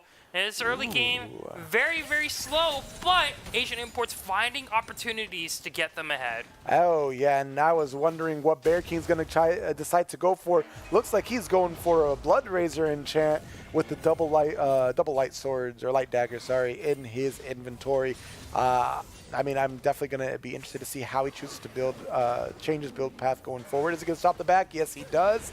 He's still level 4, though. He definitely needs to hit level 6 to be a little bit more impactful, but Spike is going to focus on zoning them off so they can donate the blue buff over to Morshu's. Yep, and that is going to be Asian Imports of a pretty clean blue buff invade. They're now also going to be going for this Ocean Drake. They realize that Creativity Yoke is pretty low at half HP. This should be going down quite safely soon, and Asian Imports probably not going to be too afraid of the rest of Get Money Boys. No one's really in zone to really do anything, as Ocean Drake going to be going down 8 minutes and 30 seconds. Oh, Ocean Drake is so good for the side of Asian Imports as well. They could really use all the extra regen. I mean, come on, they have an Nivea who wants nothing more than to sustain through, get the tier, and just continue to slowly but surely farm away. You know, being able to regen the mana, very important. Same thing for the Nami, able to get more heals out alongside that. You know, you also got the Sion up in the top lane, able to spam his abilities more as well, and he's maxing his shield first, which allows him to get better dueling trades out. Good job on Morsh's disengage there. You see Wacky Strawberry going in deep again. He's got the shield and reactivated a little too early, but it does good damage because he is maxing it first, so we'll have to see how that continues to go. Yep, right now Asian Imports gonna continue to play their style of waiting for the opportunity to rise up, and you see what they can do with a lead, but right now Emery gonna be in a little bit of trouble. We'll be able to walk away from that one. Neither one wanting to go for the full commit, the full fight with the package right now onto the Corki. You are looking at a roam heading to the mid lane. More shoes could be in trouble if he's not careful. If he doesn't spot this one out in time. Ramon is going to be going in, right but the side of that. package He's fine. won't be enough. He will actually be forced to flash. A great wall coming out from More Shoes, and Get Money Boys, their plan is foiled in the mid lane. Yeah, no, definitely great on Morsh. He stayed right up against the wall, so he wasn't able to be knocked back away from his tower. Was instead knocked back towards his tower. Perfectly played on his part. Also, very good wall placement. Like I had said before the cast starts, I'm willing to give Morsh the benefit of the doubt with his walls. So far, they have been on point. Yep, and right now, Get Money Boys actually catch a stun coming out, but a great bubble coming up from Spiky and showing why the Nami is one of his most played champions whenever he's on the Asian Imports. But the Paranoia is nearby, is going to get procced out. That's going to be a feared Corki quite soon. No bubble just yet, but he's going to get rooted up. Pop bubble going to be going down. Run down! Gonna be taken down, and a very clean gank happening on the bottom side by the Asian Imports, but right now they have to back off. They know that they are about to face a Vel'Koz, but Big Daddy may have just showed a little bit more than he could take. Is right now Asian Imports gonna be able to back away from the bottom side after a pretty good bait coming out from Big Daddy, but won't really amount to anything there. Yeah, definitely really good. I mean, good play and good roam on the side of Kofo, but here we go on top lane. They're gonna try to get the engage. There's the Cataclysm, but the immediate flash from Wacky Strawberry allows him to get out. Yep. Let's go back to what I was saying before. Definitely good on Cold Flow to get the roam off before Spiky's level 6. Once Spiky's level 6, he's no longer afraid of the Vel'Koz. He can just tidal wave the Vel'Koz deconstruction ray. And he's going to be good. Here we go. Oh, Kenzito gets the kill on the Bard. Oh, Kenzito able to walk away with a kill for himself. And now the action is going to continue. The Hourglass is going to be coming out from the Vel'Koz. Teleport going to be used by the Vladimir. Uses his flash, only gets Teemo Plague onto one, but Kenzito could be in trouble, but won't be able to take it down just yet. Vladimir, not enough power on his abilities just yet, so he's going to be able to walk away from that one. Oh yeah, that's actually really huge sequence of plays for Asian Imports, because not only were they able to get an extra kill onto the Nico, who's now pretty much, honestly, a little bit ahead of the Corki, even though she's down in CS. So not only were they able to get the kill onto her and get her started, they got the stopwatch out of the Vel'Koz, and they got the teleport and ultimate out of Vladimir, and now San is left alone to take place in the top lane. So that's really, really unfortunate for San to get Money Boys. They lost a lot by investing too much into that bot play without getting anything to show for it. Yep, and right now, Asian Imports over in the top side. We see Wacky Strawberry doing work on the tower. Gotta get a lot of gold under his belt. This San right now doing very well into the Vladimir. Yeah, that's 3 whole plates. And I mean, as you can see from his itemization, up against the enemy team, I'd already said, build MR. What is he doing? Building straight MR. Merc Treads and Spirit Visage. Mid lane Genko gonna be happening. Got the counter gate coming. 2v2. Code Flow gonna be able to back out of there. No Paranoia gonna be used just yet. It's up, but I don't think anyone from the Asian Imports wants to go fight. Oh yeah, no, this is Wacky Strawberry just playing his lane perfectly. He's being the bully that Sion is known to be, and he's going for that extra, like, basically bully potential, going for the full MR.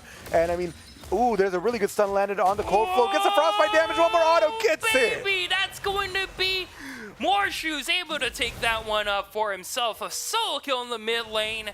Yes, feel really good about it, and we'll continue to get some pressure onto the tower. Only 2 turret planes left on both the mid and the top, and Asian Imports sporting a 4K gold lead, playing very well right now. Yeah, again, off the back of their strong solo lane play. But also important to note is that even though the bot lane is not the strongest, the jungle attention of bot and them being able to turn around the incoming threats has really allowed them to just take the lead in this game, up by 5 kills, 3,000 gold. Oh, welcome back to lane Cold Flow. Here's half your health gone. Yep. More Shoes, showing that he has power on more than just his Zoe pick. What we do see on the minimap right now, that is going to be the Dragon taken down. An Inferno trade coming out for Asian Imports here, getting everything that they want at the moment. Yeah, We're gonna that is... see. Oof. Oh, the package going to be coming out. Kenzito, can he get out of this one? Will be able to land a root, but he'll be able to get away from Ramon as he packages in. Yeah, no, Asian Imports is playing this so well. Their carries and solo laners are building appropriately. They're building the way that they should be for this game. They are getting the things done that they should. And oh, here comes Jarvan. He's in vision now. Ooh, Jarvan gonna get knocked up by the tidal wave, feared Oh, by that the tidal Nocturne, wave. but here comes the Bard ultimate, the flash away from the Jarvan. Will it be enough? No, Paranoia able to clean up the kill. Now, meanwhile, in the mid lane, Morshu's gonna be looking for another soul kill, but will not be able to get that one enough. But Spiky gotta be coming out of the portal. May have just been off a little bit more than he can shoot. Nah, but here here comes we go. Bear King. Big Daddy gonna be out of mana, but Asian Imports are gonna be walking away once again. Another clean kill for themselves. And even before we continue, I do want to give out a shout out here. Thank you so much for Juju Ryan77 for subscribing to us with Twitch Prime. Appreciate it, buddy. Yep, welcome back for 2 months. Thank you very much for the support. And just to go back over this, I do want to say Spiky so well played. He interrupted the flag and drag coming out from the Jarvan as he was trying to get the drag forward. He was interrupted by that tidal wave. Perfectly done. That's what helps secure the kill alongside the Paranoia. Yeah, we're going to have to wait and see if that's going to be enough. But right now, in the bottom side, Morshu's going to be in a little bit of trouble. Big Daddy going to be able to land a stun for himself. Morshu's going to have to run away from this one, but get money, boys. Look for the big bucks, but Cold Flow hasn't found it just yet. A 3-man knockup from Wacky Strawberry to start things off and get money, boys. The bank heist is ruined. Ramon Another gonna get knocked knockup. up into a bubble. Won't get taken down by Bear King as over on the side, Big Daddy's going to be put to sleep as he's going to be going down for the count. Get money, boys. They try to rob the bank, but come out broke as Asian Imports are going to come out on top with 3 kills under the belt. Yeah, that was just intense series of plays. Perfect teleport coming out of Wacky Strawberry. As you noted before the game started, this is going to be a game that focuses on the solo lane. Oh, the flash forward! Creativity, Catches gonna him with get the stun. taken down. No, gonna be saved by the bell. Big Daddy's gonna be taking care of the rest of the Get Money boys. And that will mean Creativity gonna be able to walk away from this one. But will Wacky Strawberry survive over on the other side? Oh, Two-man step too far bubble. forward! Spiky, what a beast! This man is gonna save the life of Wacky Strawberry, and Asian Imports are gonna turn it around one more time. Now mid lane's the name of the game. Big Daddy trying to make the plays for his team, steps too far forward, and Wacky Strawberry is saying, you know what, more shoes you carried last time? This time, I got you. He is making the plays left and right, absorbing the pressure, getting the stuns, getting the knockups, playing the Scion to perfection. This is what you like to see. But we can't downplay the fact that Spiky set that one up so well. The 2-man bubble to set up the 3-man knockup, and then the tidal wave to boot. Asian Imports 10-0 right now. They're looking to end this game with no deaths on their side of the map, no objectives taken. Perfect the perfect game so far. Oh! The Horseshoe's The gonna be able to take one, frostbite. but Bear King gonna be in a little bit of trouble right now. He needs the help of his team, or else Spiky? he's gonna go down. Spiky with the heal, gonna be able to save him for a little longer, but here comes the Cataclysm. That's just shut down. The perfect game is canceled, and now Creativity Wolf gonna be running for his life. That Gets wall. knocked up by the bubble, and he'll be going down, but Wacky Strawberry right now gonna be going in onto the Vladimir. Fight's not over just yet. Here comes Genzino, but the 2-man stun not gonna be enough. Wacky Strawberry gonna be able to get that one for himself, as Big Daddy gonna be able to fall one more time, and Asian Imports, they trade a 3-for-1. What a series. Yeah, that is that's unfortunate. They lost out on the perfect game there. Big Bear King getting a little too greedy in the jungle, going on the red buff while Creativity was in the area and able to capitalize on that mistake. Having said that, that is one mistake. Meanwhile, they got caught once again. My More Lord. shoes. Please, is But there here something comes you the can't package play? when he gets knocked up, saved a little bit longer, but will go down in the end. Spiky Wacky with the heal, he Strawberry stays alive. will get the wacky kill right there onto the Corky, and like you said, Mark, Spiky saving another. As the Asian Imports continue to siege, they walk away with 2 turrets under their belt, and now they're looking to reset. Is there something that Morchus just doesn't play very well? Like, my God, the man shows up on Zoe and he shows up on the Anivia too. No one really plays Anivia right now, but here's Morchus showing up, getting the right walls, getting the stuns, getting the frostbite damage. He is just playing it so well. And let's, of course, as you said, not forget Spiky. Look at that scoreline, 1-0 and 11 on your support. That is what you want to see out of a support. I wish I had him in my solo queue games. My God. Yep, right now Asian Imports gonna just take the Rift Herald up for themselves right before it despawns. Will help them with the siege a little bit. Meanwhile, on the bottom side, that's another Ocean Drake up for Asian Imports. They're probably gonna get right on started with that. More shoes, maybe looking to get some vision for themselves, but Asian Imports right now have a grasp on this game right now. Oh, but he's actually just soloing the Ocean Drake, so Yep, clean. he has Rod of Ages already completed, which lets him solo objectives. He's got the Seraphs already, or the Archangel stacking into his Seraphs. And I mean, yeah, Kofo still's got the damage. I mean, Get Money Boys is by no means completely out of this yet. They still have potential to turn this around, but they are down by almost 10,000 gold at almost 20 minutes in the game. Baron's about to spawn. They don't really have the vision set up for it.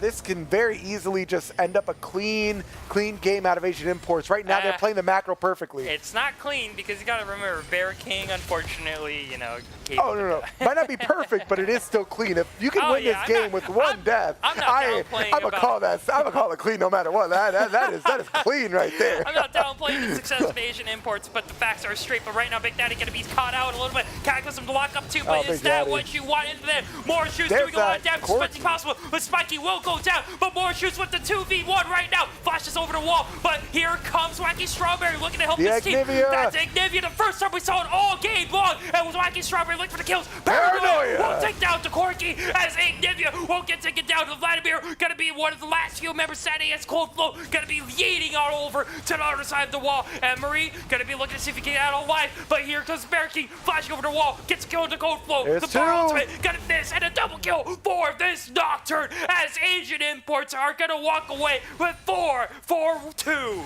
That's actually a delayed ace coming on the sides of Asian Imports. They are so monumentally far ahead. Wacky Strawberry is level 13. 13! The next highest level that I can see right now is level 10, maybe 11 on the Vladimir, but that is it. Wacky Strawberry is huge. No one can kill him. No one has a penetration to get through his MR. The man is going to be unkillable for this entire game. Yep, Rift Herald is going to spawn, but will get taken down after only taking one tower for themselves. Mid turret also going to be going down to the Nico, and right now, everyone from Asian Imports, we talked about weaknesses, but I am not really seeing a chink in this Knight's armor. As Asian Imports right now doing a fantastic job all game long and have been doing a wonderful job at keeping their lead, taking what they want, taking what is rightfully theirs in the grand finals for the Central region. Yeah, Get Money Boys is not going to even be given the chance to scale at all.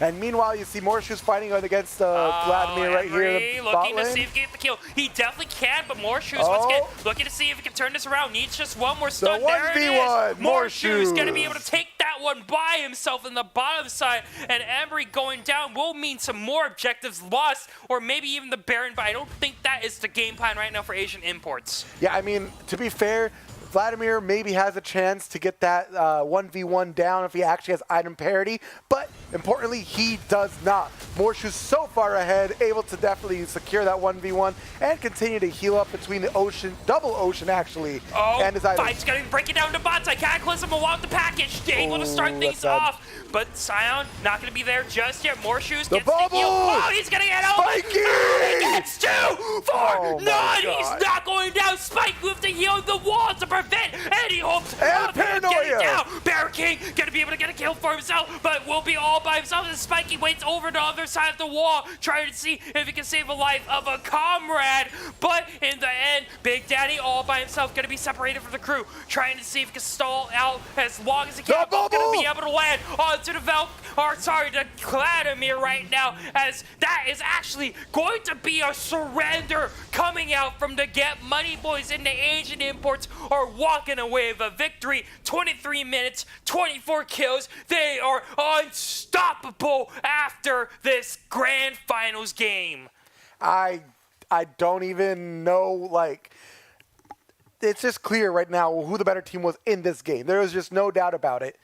That was, I mean, yeah.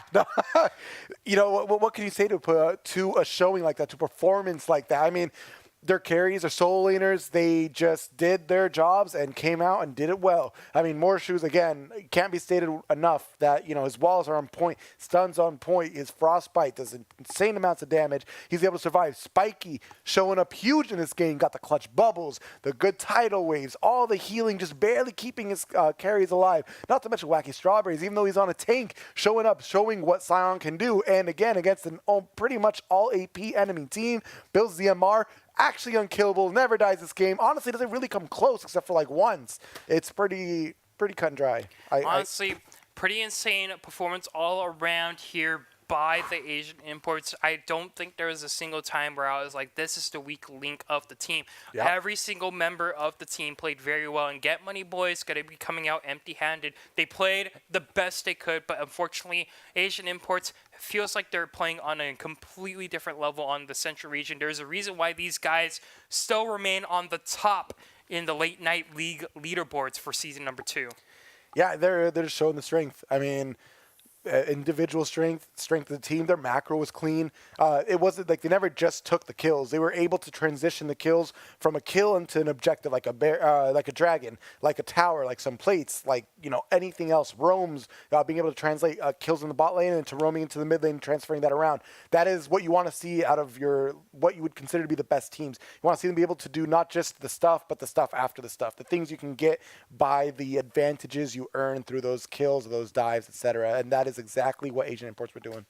Yeah, definitely. And the Asian Imports have to feel really good about that one, as right now we are going to be looking at a game number 2 in this best of 3 between these two teams. And we don't really get a time just yet to give you all the break from the action pack we have here on our Esports Arena down in Orange County. Game number 2, Get Money Boys. What did they do to change things up? I would say it's clearly not really doing too much good to try to target more shoes, to try to target, Strawberry. So I would say, oh wait, is that a substitution I see? Arcos. It's the first time I'm seeing him up in here. So it looks like they substituted out Strawberry. Yeah. Well, I was going to say, I want to see them maybe target Kenny Zito in the bot lane, take away the Nico, maybe take away the Nami, because clearly targeting the solo laners has been working. But, I mean, with the introduction of Akros, maybe it can kind of ban any champions for him. You see the Get Money Boys trying to make some adjustments by, banning the Anivia now.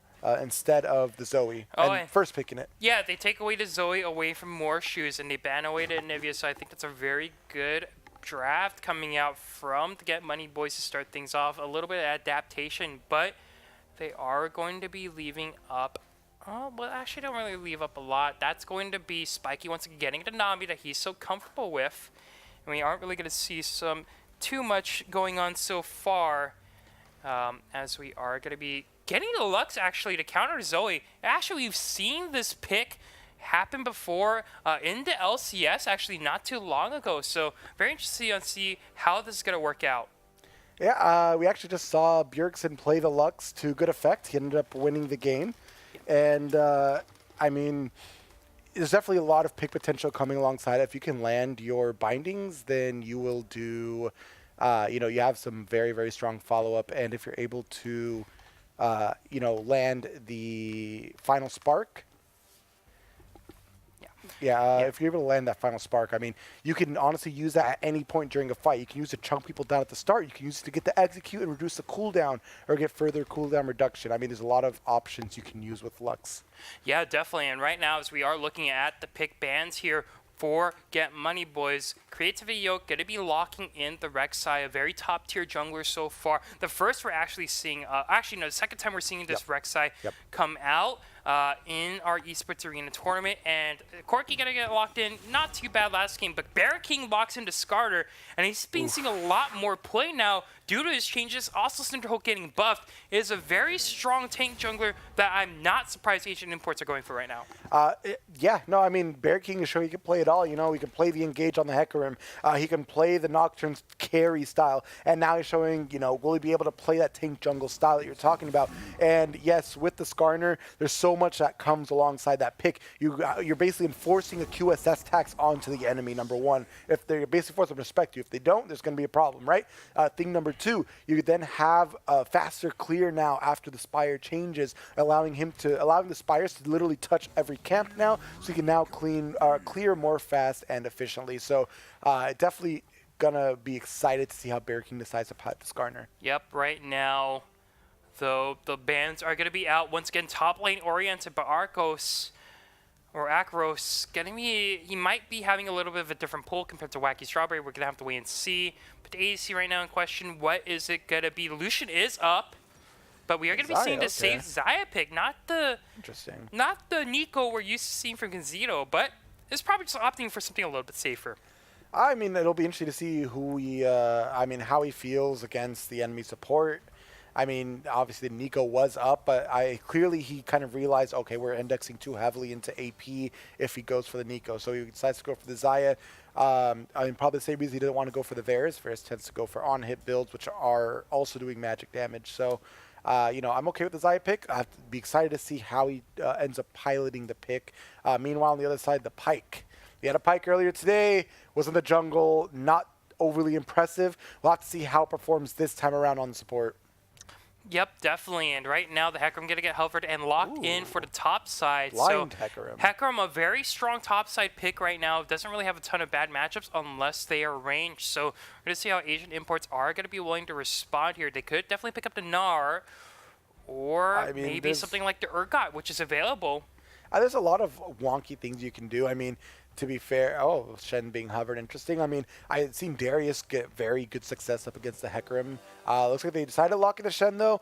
I mean, Shen, it's very team-oriented champion. He does have some solo potential up against Hecarim. You can build a Tiamat for the lane, try to push out, go straight into a Titanic Hydra and go from there.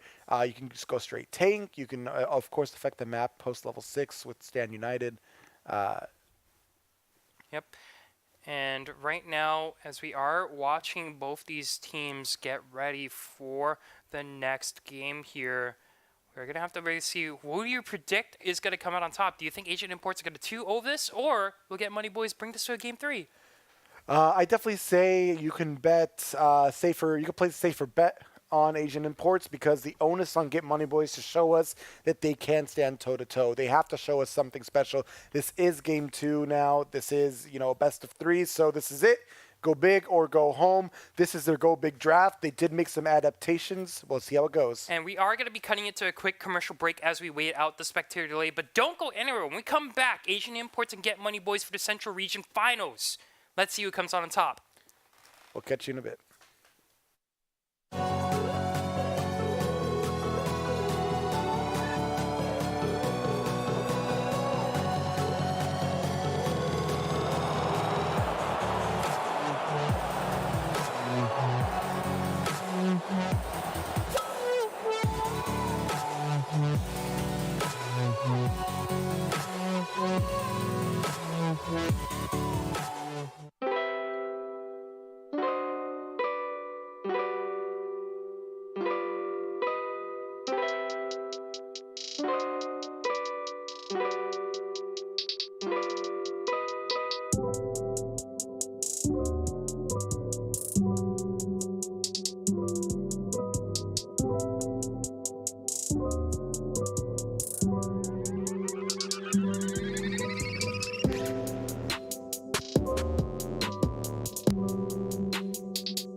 And hello everyone, and welcome back to Esports Arena. I am XT, and I am joined here by the ever so handsome Mark. Oh, thank you so much. And we're going to be giving you guys game number 2 in the grand finals in our central region. Get Money Boys taking on Asian Imports.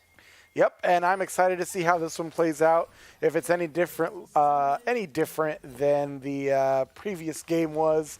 We'll have to see. We have 2 5-mans coming out right over here. Everyone just going straight to the bot lane. Interesting. Was it a handshake or what's going on? Wait a minute. We already see a first blood right now. Baron King going to be taken down in Asian Imports. They lose one immediately. Baron King going to be seeing the green screen, and that first blood is going to go on over to Creativity Yoke. Oh, man. Oof, that is well and truly up ahead, Rek'Sai. I'm honestly not sure what was the handshake 5-on-5. Let's meet in the bot lane river right over there, but it worked out. Good pull by Big Daddy, though. Big Daddy showing why he makes the Big Daddy plays. It's a lot of big daddy. Chat wanted it, so, got to give them what they want, right? Can't really complain there, but right now we do see as everyone's going to get on started with their clears. We do see in the top side, Skarner going to be starting off with the red buff, while on the overside, here's Yoke going to be starting the Raptors without any leash.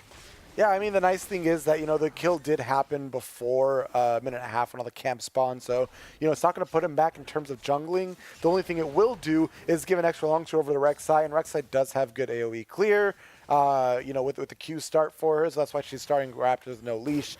It'll be interesting to see how it affects things going forward. Yep, and a hook going to be coming out from Big Daddy, but just some poke damage here and there. Good return damage, oh my. Yeah, Asian Imports going to be able to give a little bit of a 1-2 down over on the bot side. But now I just want to turn your attention to a champion we are seeing for the first time here today. The Lux into the Zoe, a very unique matchup, and we've seen this once in the LCS finals, Team Liquid taking on TSM. How does this Lux work? Why is it good into the Zoe? It's not necessarily so much that it's great into the Zoe, though. It's pretty. It works out. It's not bad. The biggest thing about it, good bubble coming again out of Spiky. Oh, fight happening on the bot side. We could be seeing a kill, but nope. That's going to be the Pyke just backing off. Yeah, so to go back to it, the biggest thing about it is obviously the Lux will outrange the Zoe in lane. That's a good binding on to Cold Flow right over there by Morshoes. Oh, Morshoes right now looking for some kills himself. Forces the flash out of the real Zoe. flash. Oof. Yeah, so to go back to what again, Spiky just trying to bait out. Tried to go for the self-bubble there, but meanwhile on the top side. Wait, so many trades happening all over. Yeah, I don't know if I'm going to be able to talk about the matchup. There we go. Yeah. Cold Flow showing why the Lux is strong. So anyways, the reason why people do like it into the Zoe, even though Lux isn't that great and competitive because, again, she's very susceptible to team play, the reason why it works in the 1v1 is because Lux will outrange the Zoe. She outranges even the Trouble Bubble, and so she could play pretty far back. Missed by Spikey right over there. Uncharacteristic, but it's okay. Anyway, so besides the outranging is the fact that once Zoe hits level 6, you know where she's going to go back to after she tries to use her teleport and jump forward with her ultimate. So it's very easy to land the snare, it's very easy to land the E to follow up, and eventually to land the ultimate with it. We'll see if Creativity will be able to get the kill there. Gank going to be happening down towards the bottom side. Morshu is going to be moving up because he knows the Skarner is trying to get there on time but will not be able to make it there. Great gank from Creativity, and Get Money Boys being able to bite back after an unfortunate Game 1 loss. Yeah, that was a very good try out of Morshoes, trying to get a return kill. Knew he was likely to die right there. Unfortunately, not able to do it. Cooldown's a little bit too high in the early game, but that is, a weakness of the Lux. What I was saying before, weak to team play. She's very vulnerable to ganks, as we saw happen right over there. Having said that, to go back up to the top lane really quickly, and it's an interesting matchup I wanted to mention. Another champ we've seen for the first time today in the Shen. Shen actually plays pretty well into the Heck Room, as you can see right over there. The Shen pass or Shen W is not going to block the Heck Room helicopter, but it will block everything else out of the Heck Room, which is what the Heck Room wants to do to get the Conqueror stacks up. Another gank happening over in the mid lane here. Morshoes got to be running for his life. No teammate in sight. Gets the double binding, but still.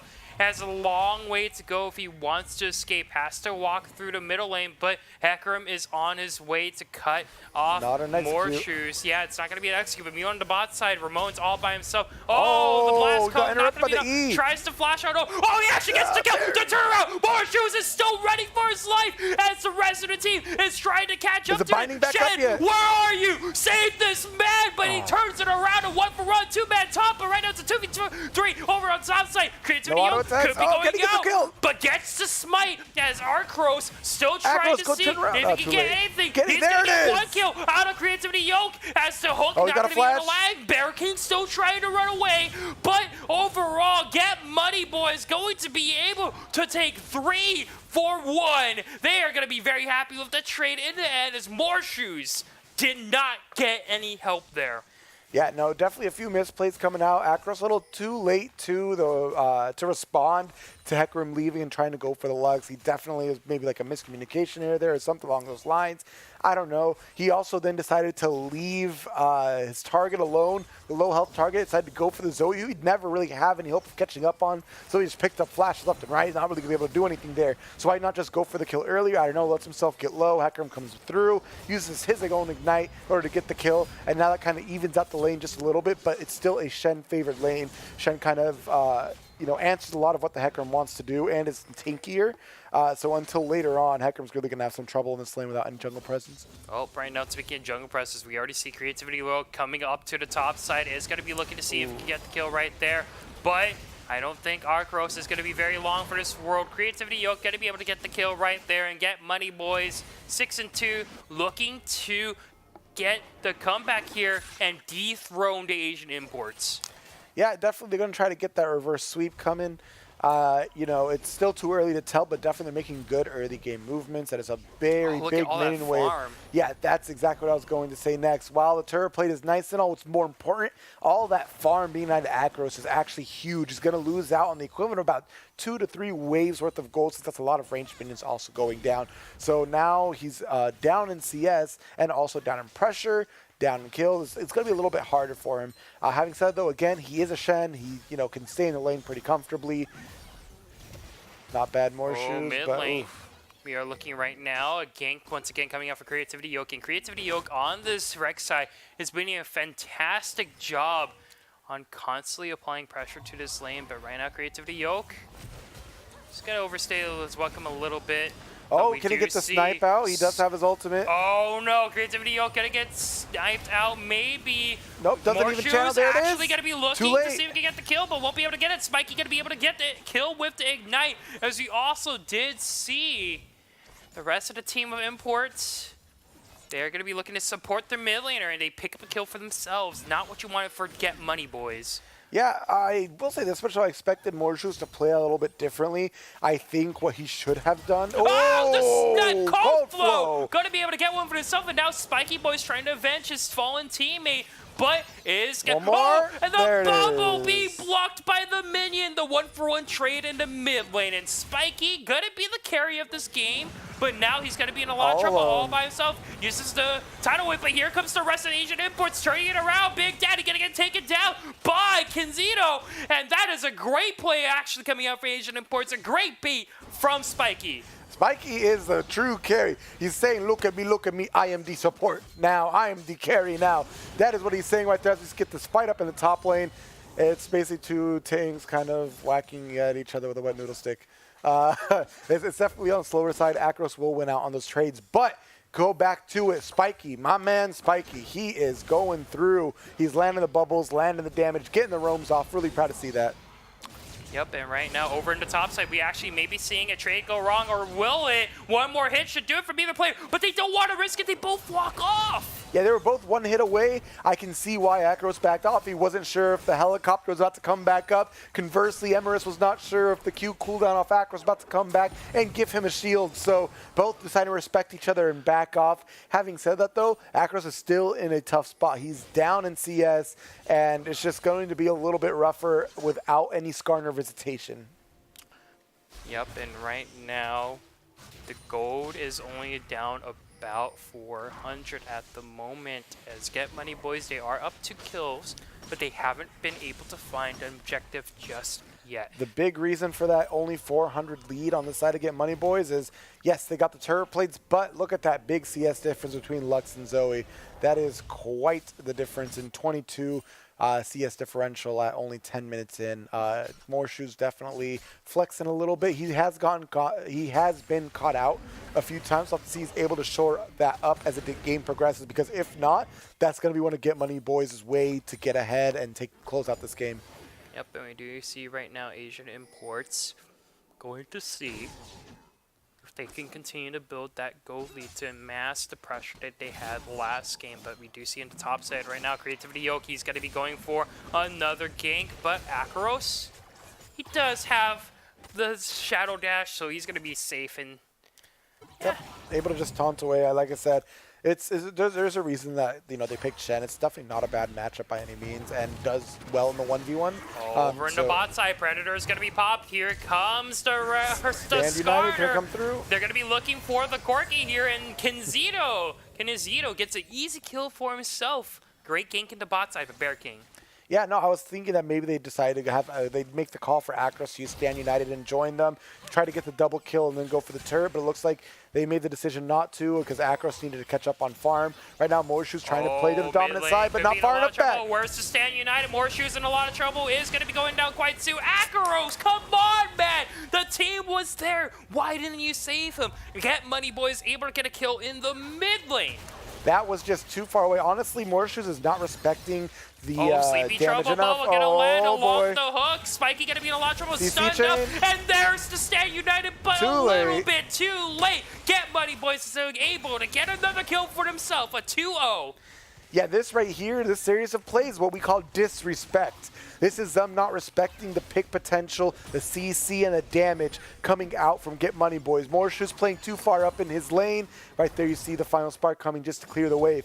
But that's Morshoes playing way too far up in his lane for his own good. His team is nowhere near close enough to help him out if he got caught out as he did. Next, then you have the Spiky coming a little bit too close in front of his turret and just, really just taking that bubble to the face and their CC chain being set up perfectly. We do see right now another trade over in the top. Whoa.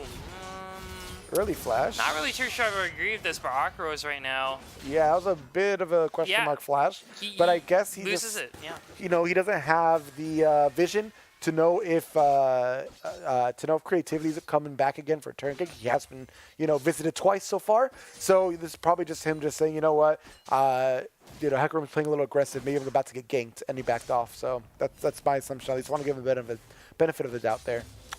Yeah, definitely. We do see, though, Bear King trying to make a visit up into top lane, but won't find anything so far. But now, let's talk about the strengths right now from Asian Imports. The bot lane of Kenzito and Spiky. A total of 4 kills combined. These two, definitely the players we want to watch, especially Kenzito. Hasn't really been the standout player so far from the Asian Imports. Has always played a solid ADC, but this could be the chance for him to kind of just carry. Oh, there is a flash out of Zoe respecting the Impale coming out of the Skarner. Has not yet paid the QSS tax. Predator pop, though he's trying to go in, but he runs into a bubble. Bear King may have just bit off a little bit more than he could definitely chew. did. Gonna get punished for a little bit of a misplay there, and the rest of the Asian Imports now gonna be a little bit of trouble. Kenzito not gonna be able to get feared, though. Is gonna be under tower. Festorm gonna be coming out. Won't be able to get the kill. The hook gonna be able to drag her back in, but here comes the Lux. Gonna be looking for a snipe. Not gonna be able to get it onto Codeflow just yet, and the rest of the Asian Imports, they have to walk away bleeding as they only get 1 death. Due to a misplay from Bear King, I would say. Oh, yeah, no. Big Daddy, though. That man right there, he is on point with his Pike ultimates. He's been hitting them. He's trying to get anything. No, that something's up, and Kenzito not going to be the focus here. Asian Imports, they peak too far ahead into the future, then they lose 1, and they are potentially going to be losing this Inferno Trick. Right now, it's a 3 against 3. Morshoes on the Lux. Does not have the ultimate right now, but the teleport going to be coming in for the Shen. But will it be enough here? Bear King now going to be going through. The Shen is here, but he's trying to top, but the Impale going to gonna be going through onto Ramon, and Ramon's gonna get taken down all by himself as the rest of the Asian Imports now gonna be looking to turn onto the Inferno Trick, but Big Daddy still trying to stall. Arcrow's gonna be looking to see if he can get the stun, but nothing's to come from it. Now back to the Dragon, gonna be almost taken down, half HP at the moment. Creates for the Yoke on the other side. Bear King gonna take a little bit of poke from this Zoe here, but the rest of the Asian Imports, they don't want to give the Dragon. They missed the smite as Creativity Yoke is not going to be here to secure Spiky, trying to see if he can get one last hit in, but won't be able to. Bubble. But as a result, Big Daddy is going to be going down, and the rest of the Asian Imports are going to walk away with 1 kill and a Dragon for themselves. Still trying to stay in the game, but Zoe looking for the snipe. Bear King almost taken down. Ignite gonna be taken down. He's going to be gone down for the count, and Coldflow is going to be able to walk away with a kill for himself, but Spiky not looking to stop any of the action so far. Coldflow dodges the taunt, and now is going to get taken down 3v1, and Asian Imports is going to get another kill for himself to avenge the fallen comrade. Get money, boys. Still trying to see if they can carry the lead, but Asian Imports are going to be able to bite back. Yeah, it's honestly hard to dissect where to even start with that series of plays. There were some great plays, there were some missed plays. I guess I'll start with the very end of that play right there, the tail end of it. Zoe did a great job going back in and trying to thread her Q or Paddle Star in through to get the Skarner, and she did it. Able to secure the kill on the Skarner, that's great, but that was a misplay off of Akros. His ultimate is back up. He could have used Stand United to try to save Bear King, and honestly, I think he definitely could have if he had used it, but he did not, and so Bear King goes down. But at least Asian Imports able to capitalize that, return the kill onto Zoe, but trying to go back even further. Definitely good job on Spiky. Decided to give up on the kill from chasing Creativity. Instead, uses the bubble on himself and right on top of Big Daddy. So able to collect the kill there. There's still more to unpack, but honestly, this is just going back and forth now, and it's really hard to tell whose game it is when the goal lead is this close. Yep, definitely. A lot of back and forth action happening on to the bottom side of the map right now for both Asian Imports and Get Money Boys. But right now, Death Bush going to be coming out. They think they find opportunity, but here comes Coldflow. Going to be looking to see if he can get the bait, but he gets rooted up, bubbled up, or his troubles. Coldflow going to be going down. Thanks to the top. Acro's going to be able to take that one for himself, and now Asian Imports looking to see if they can get the kill. There it is, on to the right side. Creativity Yoke going to be in a lot of trouble. Package going to be coming through, but Corky's going to get rooted up, and almost taken down, but will not get rooted up by the Firestorm just yet. Asian Imports able to take up 1 kill for themselves over in the mid lane. Yeah, that was definitely, so right there you saw the power of Lux into Zoe. Lux knew exactly where Zoe was going to return to, lands the binding with perfect timing, followed by the E. Oh no, Morshu's going to be in trouble, but here comes the Stand United, able to save his life, and now Embry going to get rooted up, taking down another taunt for his troubles, and Morshu's going to be able to get that one for himself. Asian Imports are at it again. Yep, they're trying to push down the mid. You saw File Spark come out of Morshu's right now, try to clear the minion wave and push that into the tower, try and see if they can get that mid lane out and open the map out, give them some pressure. Bubble going to land here. The siege is going to continue as Asian Imports almost take down the turret, but won't be able to find anything. But if you look at the mini-map, Skarner going to be able to get his hands on the Rift Herald. Yep, they've already done enough damage to the mid lane tower that Skarner can drop that Herald mid, finish taking it, and then maybe try to escort that Herald to get another charge onto the second tier. Yep, Bubble is going to land onto the Rex side, but Spiky now realized he may be in a bad spot, or is he? Coldflow going to get rooted up, and the mid lane siege is going to continue. But look at the mid lane. That's going to be Rift Herald being spawned. Bear King is actually going to be in the flank here. Rift Herald going to be doing a little bit of damage to this turret. Asian Imports right now going to be able to commit to the push right now, and nowhere on the map is anyone safe. Oh, the snipe coming out with the snipe on top of Creativity Yoke, and he's going to be down for the count as 2 turrets are going to be taken down. Asian Imports with a successful mid lane siege. Oof. That's another charge on the inhibitor turret. That turret's probably going to be about half health now. Really great series of plays coming out of Asian Imports, deciding to take a step back, think about what they need to do, and execute that plan perfectly. They're able to get the picks out. That was a perfect Stand United come out of Akros in order to save his carry and then get the turn kill on with the taunt. Yep, and right now the bot lane is going to be under siege. Should be taken down very easily. A 3rd tower for the Asian Import siege. They are going to continue to build up their lead. They finally were able to get their hands on, but this is still a very close game. Run it down, no. Ramon may be in trouble, but oh, the slow for the package, able to save him a little bit. The Impale not going to be able to come out from Bear King. And That's Ramon, a big cooldown down as well. Oh man, this is a lot going on. But while all this has been happening, we haven't noticed Corky has now completed his Triforce. the mid He's starting lane. to scale up. Looks like he's building towards a rapid fire cannon. But there's Get Money Boys deciding to sacrifice some of that bot lane pressure in order to push further up the mid lane. Oh, watch the flank, though. These guys are going to be in trouble. The Scar and the shit. Pincer. They're here to cut them off. Let's see if they can get away. Godflow and the Hecarim are going to be spinning up at the moment, but Morshu is now going to be in a 2v1 situation, looking for the burst damage. Can't get down. Creativity Yawk just yet. Now Morshu is going to be all by herself. Does not have the flash, gets 2-man stun, but will not be able to get out of there alive. But meanwhile, Bear King still going to be looking for the hunt, trying to see if he can avenge anyone he can possibly can. Goes for the Impale, able to get the Zoe, but where's the follow-up damage? There it is, Spiky once again putting up the carry pads. Avery going to be able to take down Bear King Goldful, still going to be able to live. Let's see if he can get out of life. One hit left. Kennezino going to be able to get it. Kennezino going to get another, and he's going to be walking around with a double kill, while Get Money Boy's going to be able to get the Mount Drake. Yep, that was definitely a matter of rotations right over there. Asian Imports deciding to go for the rotations, committing to the kills in top lane, whereas over in bottom, he's got to get his teleport canceled.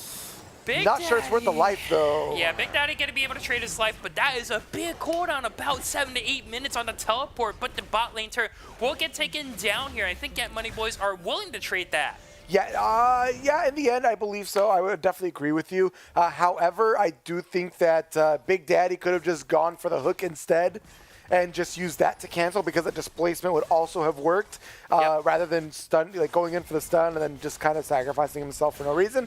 But, they do get the turret at least. They're trying to get some return gold back in their pockets, which they're able to do. And now Asian Imports' lead is cut down to just 1,500 gold. Yep, right now Asian Imports trying to see if they can find their way back into form, but right now the play is most likely waiting to see if they can get their opportunity to get a fight maybe around Baron. Right now they're trying to do their best to see on what they could do with this composition. I'm surprised Shen's not really committing to a split push just yet. He does have the opportunity to do so, but will not really commit to it so far. In this grand finals for Esports Arena in the Central region, Get Money Boys finally giving Asian Imports a run for their money.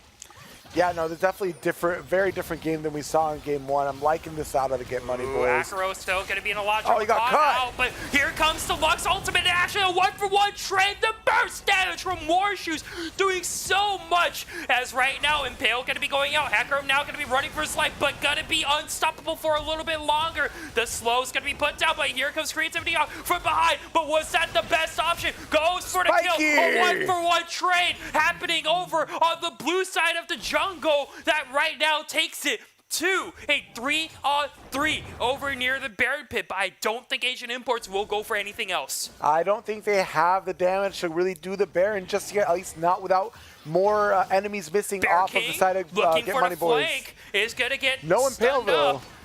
But Emery now all by himself could be in a lot of trouble. To snipe coming out. No, will not land by Morshoes. And now Big Daddy going to be able to get the hook. Goldflow going to be looking to see if he can do any damage to this Skarner, but will not be able to do anything. And both teams are going to back up. A very bloody game on our hands right now. 33 kills on the board for both these teams. Yep, that is already more than a kill per minute. And more importantly, what we are looking at right now is two teams that are trading blow for blow right now. This is definitely a more competitive, a more even game. Even though Asian Imports are up by 1 turret, that is not that much. You're looking at 2 dragons to 1, 4 turrets to 3, 17 kills to 16, 1.4 thousand gold. That is not that much. So we are just eyes glued to the screen right now, wanting to see how these teams decide to continue to play this out.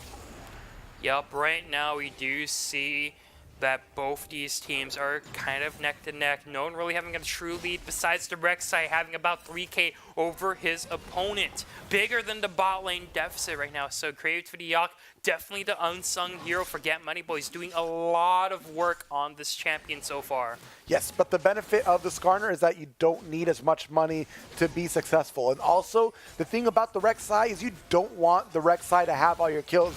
Rek'Sai, oh my god, Zoe, please. Spiky taking a lot of damage to boot and may be in a lot of trouble if not careful. Half HP already, but should be able to heal herself back up. Package on the Corki, though. Definitely something to watch out for, but nothing to come just yet. Yeah, but yeah, to continue what I was saying before, Skarner, does not need that much money. He's a tank. He just needs to build his tank A item. fight's going to be breaking out, though. Package has to be used by the court to get himself out of there. The slow's going to be coming in for the rest of the Asian Spiky imports. slowed himself. Spiky is going to be the launcher mode. Now, that's going to be the Acro going to be going in, but he's going to get rooted up and taken down. Big Daddy now going to be the next one to fall, but here comes the sun. Look at this Stampede coming out. That's the Zoe down, and imports are going to be looking to see if they can continue a triple kill from Kenny Zito, taking down the Acro, the Zoe, and Big Daddy. This is Asian imports time to get the Baron. Yeah, no, definitely now they are able to. That is more than enough down on the side to get money, boys, for the Asian imports to go for the Baron. And what started off as a misplay on the side of Asian imports was Spiky stepping into that slow zone of the package. Asian imports turned that in their favor as Zai was left free to hit onto the backline, able to pick up that triple kill. And now we see that Baron being taken. This should be a Baron as long as they're able to keep creativity from stealing. Waiting in the corners, but the flash over coming out for Akros to stall him for as long as he can. Can he get the taunt off? Trying to see if he's They able stopped to the save damage. the Good game. job. They stopped the damage. He wants to see if he can get the Baron, but Baron's going to get stalled a little longer. Here he goes. He's coming in, and right now Baron going to be very low. The steal not going to happen. That is a denial coming out from the Asian imports. Another kill going to be coming out onto the Lux here. The Asian imports take two, and the Baron, they're looking to close this one in style. Cold Flow still trying to see what he can do. Oh, coming in from Big Daddy, but I don't think that's the best option. Cold Flow going to be the next one. Kenny Zito! The Asian imports for week number 3 are unstoppable, are unbeatable, and they're looking to take down the Central region with an iron fist. Oh man, Kenny Zito, he decided, you know what, I didn't do good enough on these Nico picks. Let me throw on the carry pants on the Zaya. The game isn't over just yet, though. The last stat coming out from the Get Money boys. They're trying to see if they can defend their tower. Death timers are going low. They're trying to see if they can save the game. And here comes the engage. More shoes. King down. Ramon, and the fight's going to continue here. Kenny Zito now legendary, able to take a kill onto the Acro. A double kill coming out. Big Daddy not going to be able to do anything. Transfer the gonna be on the run, but not sure if the Asian imports are able to end the game just yet. They're in the towers, they're in the Nexus, but they're not able to do anything just yet. Another room! That's gonna be a killing spree for more shoes. Cold Flow not gonna be able to do anything, and the Asian imports, they've done it! A 2-0 coming out, and the Get Money boys not gonna be able to get anything. One more time! Asian imports are gonna be taking the Central Region Grand Finals! That's right. Once again, Asian imports are your winners once again. That was definitely a decisive ending to that second game right now. Decisive ending to the series. What started off as an even blow for blow, they were 17 kills to 16, turned to 27 to 17. What a turnaround. Kenny Z decided to pour it on, and he showed up big for his team. No mercy. Cobra Kai coming out from the Asian imports. Once again, they take week number 3 with an iron fist, and they have to feel so good after this 2-0. But the Asian imports, they were challenged a little bit by the Get Money boys, and I think that was a great last game here for the grand finals between these two teams. An amazing way to end off the Central region here in the Esports arena. Oh, definitely. That was a much more competitive game compared to game 1, which was definitely a bit of a raffle stomp. Yeah. This game 2, much more exciting. They were able to trade much more effectively. Get Money Boys had some good things going for them. They were playing the comp effectively. Only thing is, the Zaya came online. They were not able to jump on top of her. At the end of the game, I was praising Big Daddy at the beginning for getting the picks, being able to land his ultimate. At the end of the game, he was missing his ultimates. He wasn't getting the executions, and that was costing his team the game. Even at the end right there, missed the execute on Nanami, was then able to sustain, heal back up, and they just ended the game off of that. Maybe the pressure kind of got to the rest of the team here by the Get Money boys, but there is definitely 2 star players that stand out to me when we talk about the Asian imports. More shoes on that Lux and Kenny Zito on the Zaya. Yes, correct. Those two been playing out of their minds. More shoots especially setting up a lot of those kills thanks to their immaculate bindings. What a player.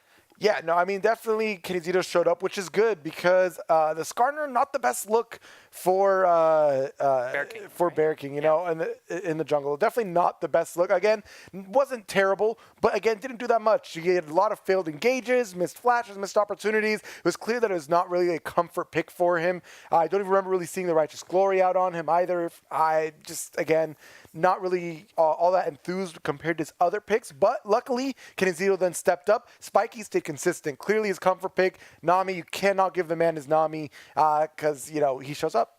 Yep, definitely. And all of Asian imports, they have to feel really, really good about this victory over the Get Money boys. And Yes, honestly they do. to say, what an amazing end to the Central Region Finals.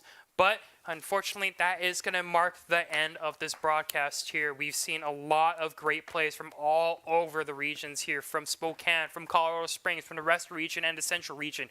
But to end things all tonight, the Asian imports, they're going to be able to stand tall on top of the Central region as Week 3 is going to come to a close. What about you, Mark? Yeah, I definitely had an enjoyable first day here today. We got some great games in. I was glad to see the repeat champions. They were able to actually be taken back a little bit far, but then managed to win their way, work their way back into the series and end up winning. I mean, I'm excited. If this is what Late Night League is like, I definitely cannot wait to come back. And you don't have to wait. Next week, we're going to be coming at you live with more Late Night League action. But tomorrow, we're going to be looking at a Rocket League Tuesdays. Same time, same place, 7 p.m. PST, 10 p.m. EST. You don't want to miss that. And throughout the week, we have plenty of activities. Be sure to come on by into Esports Arena, Twitch chat, or in our venues all over the country.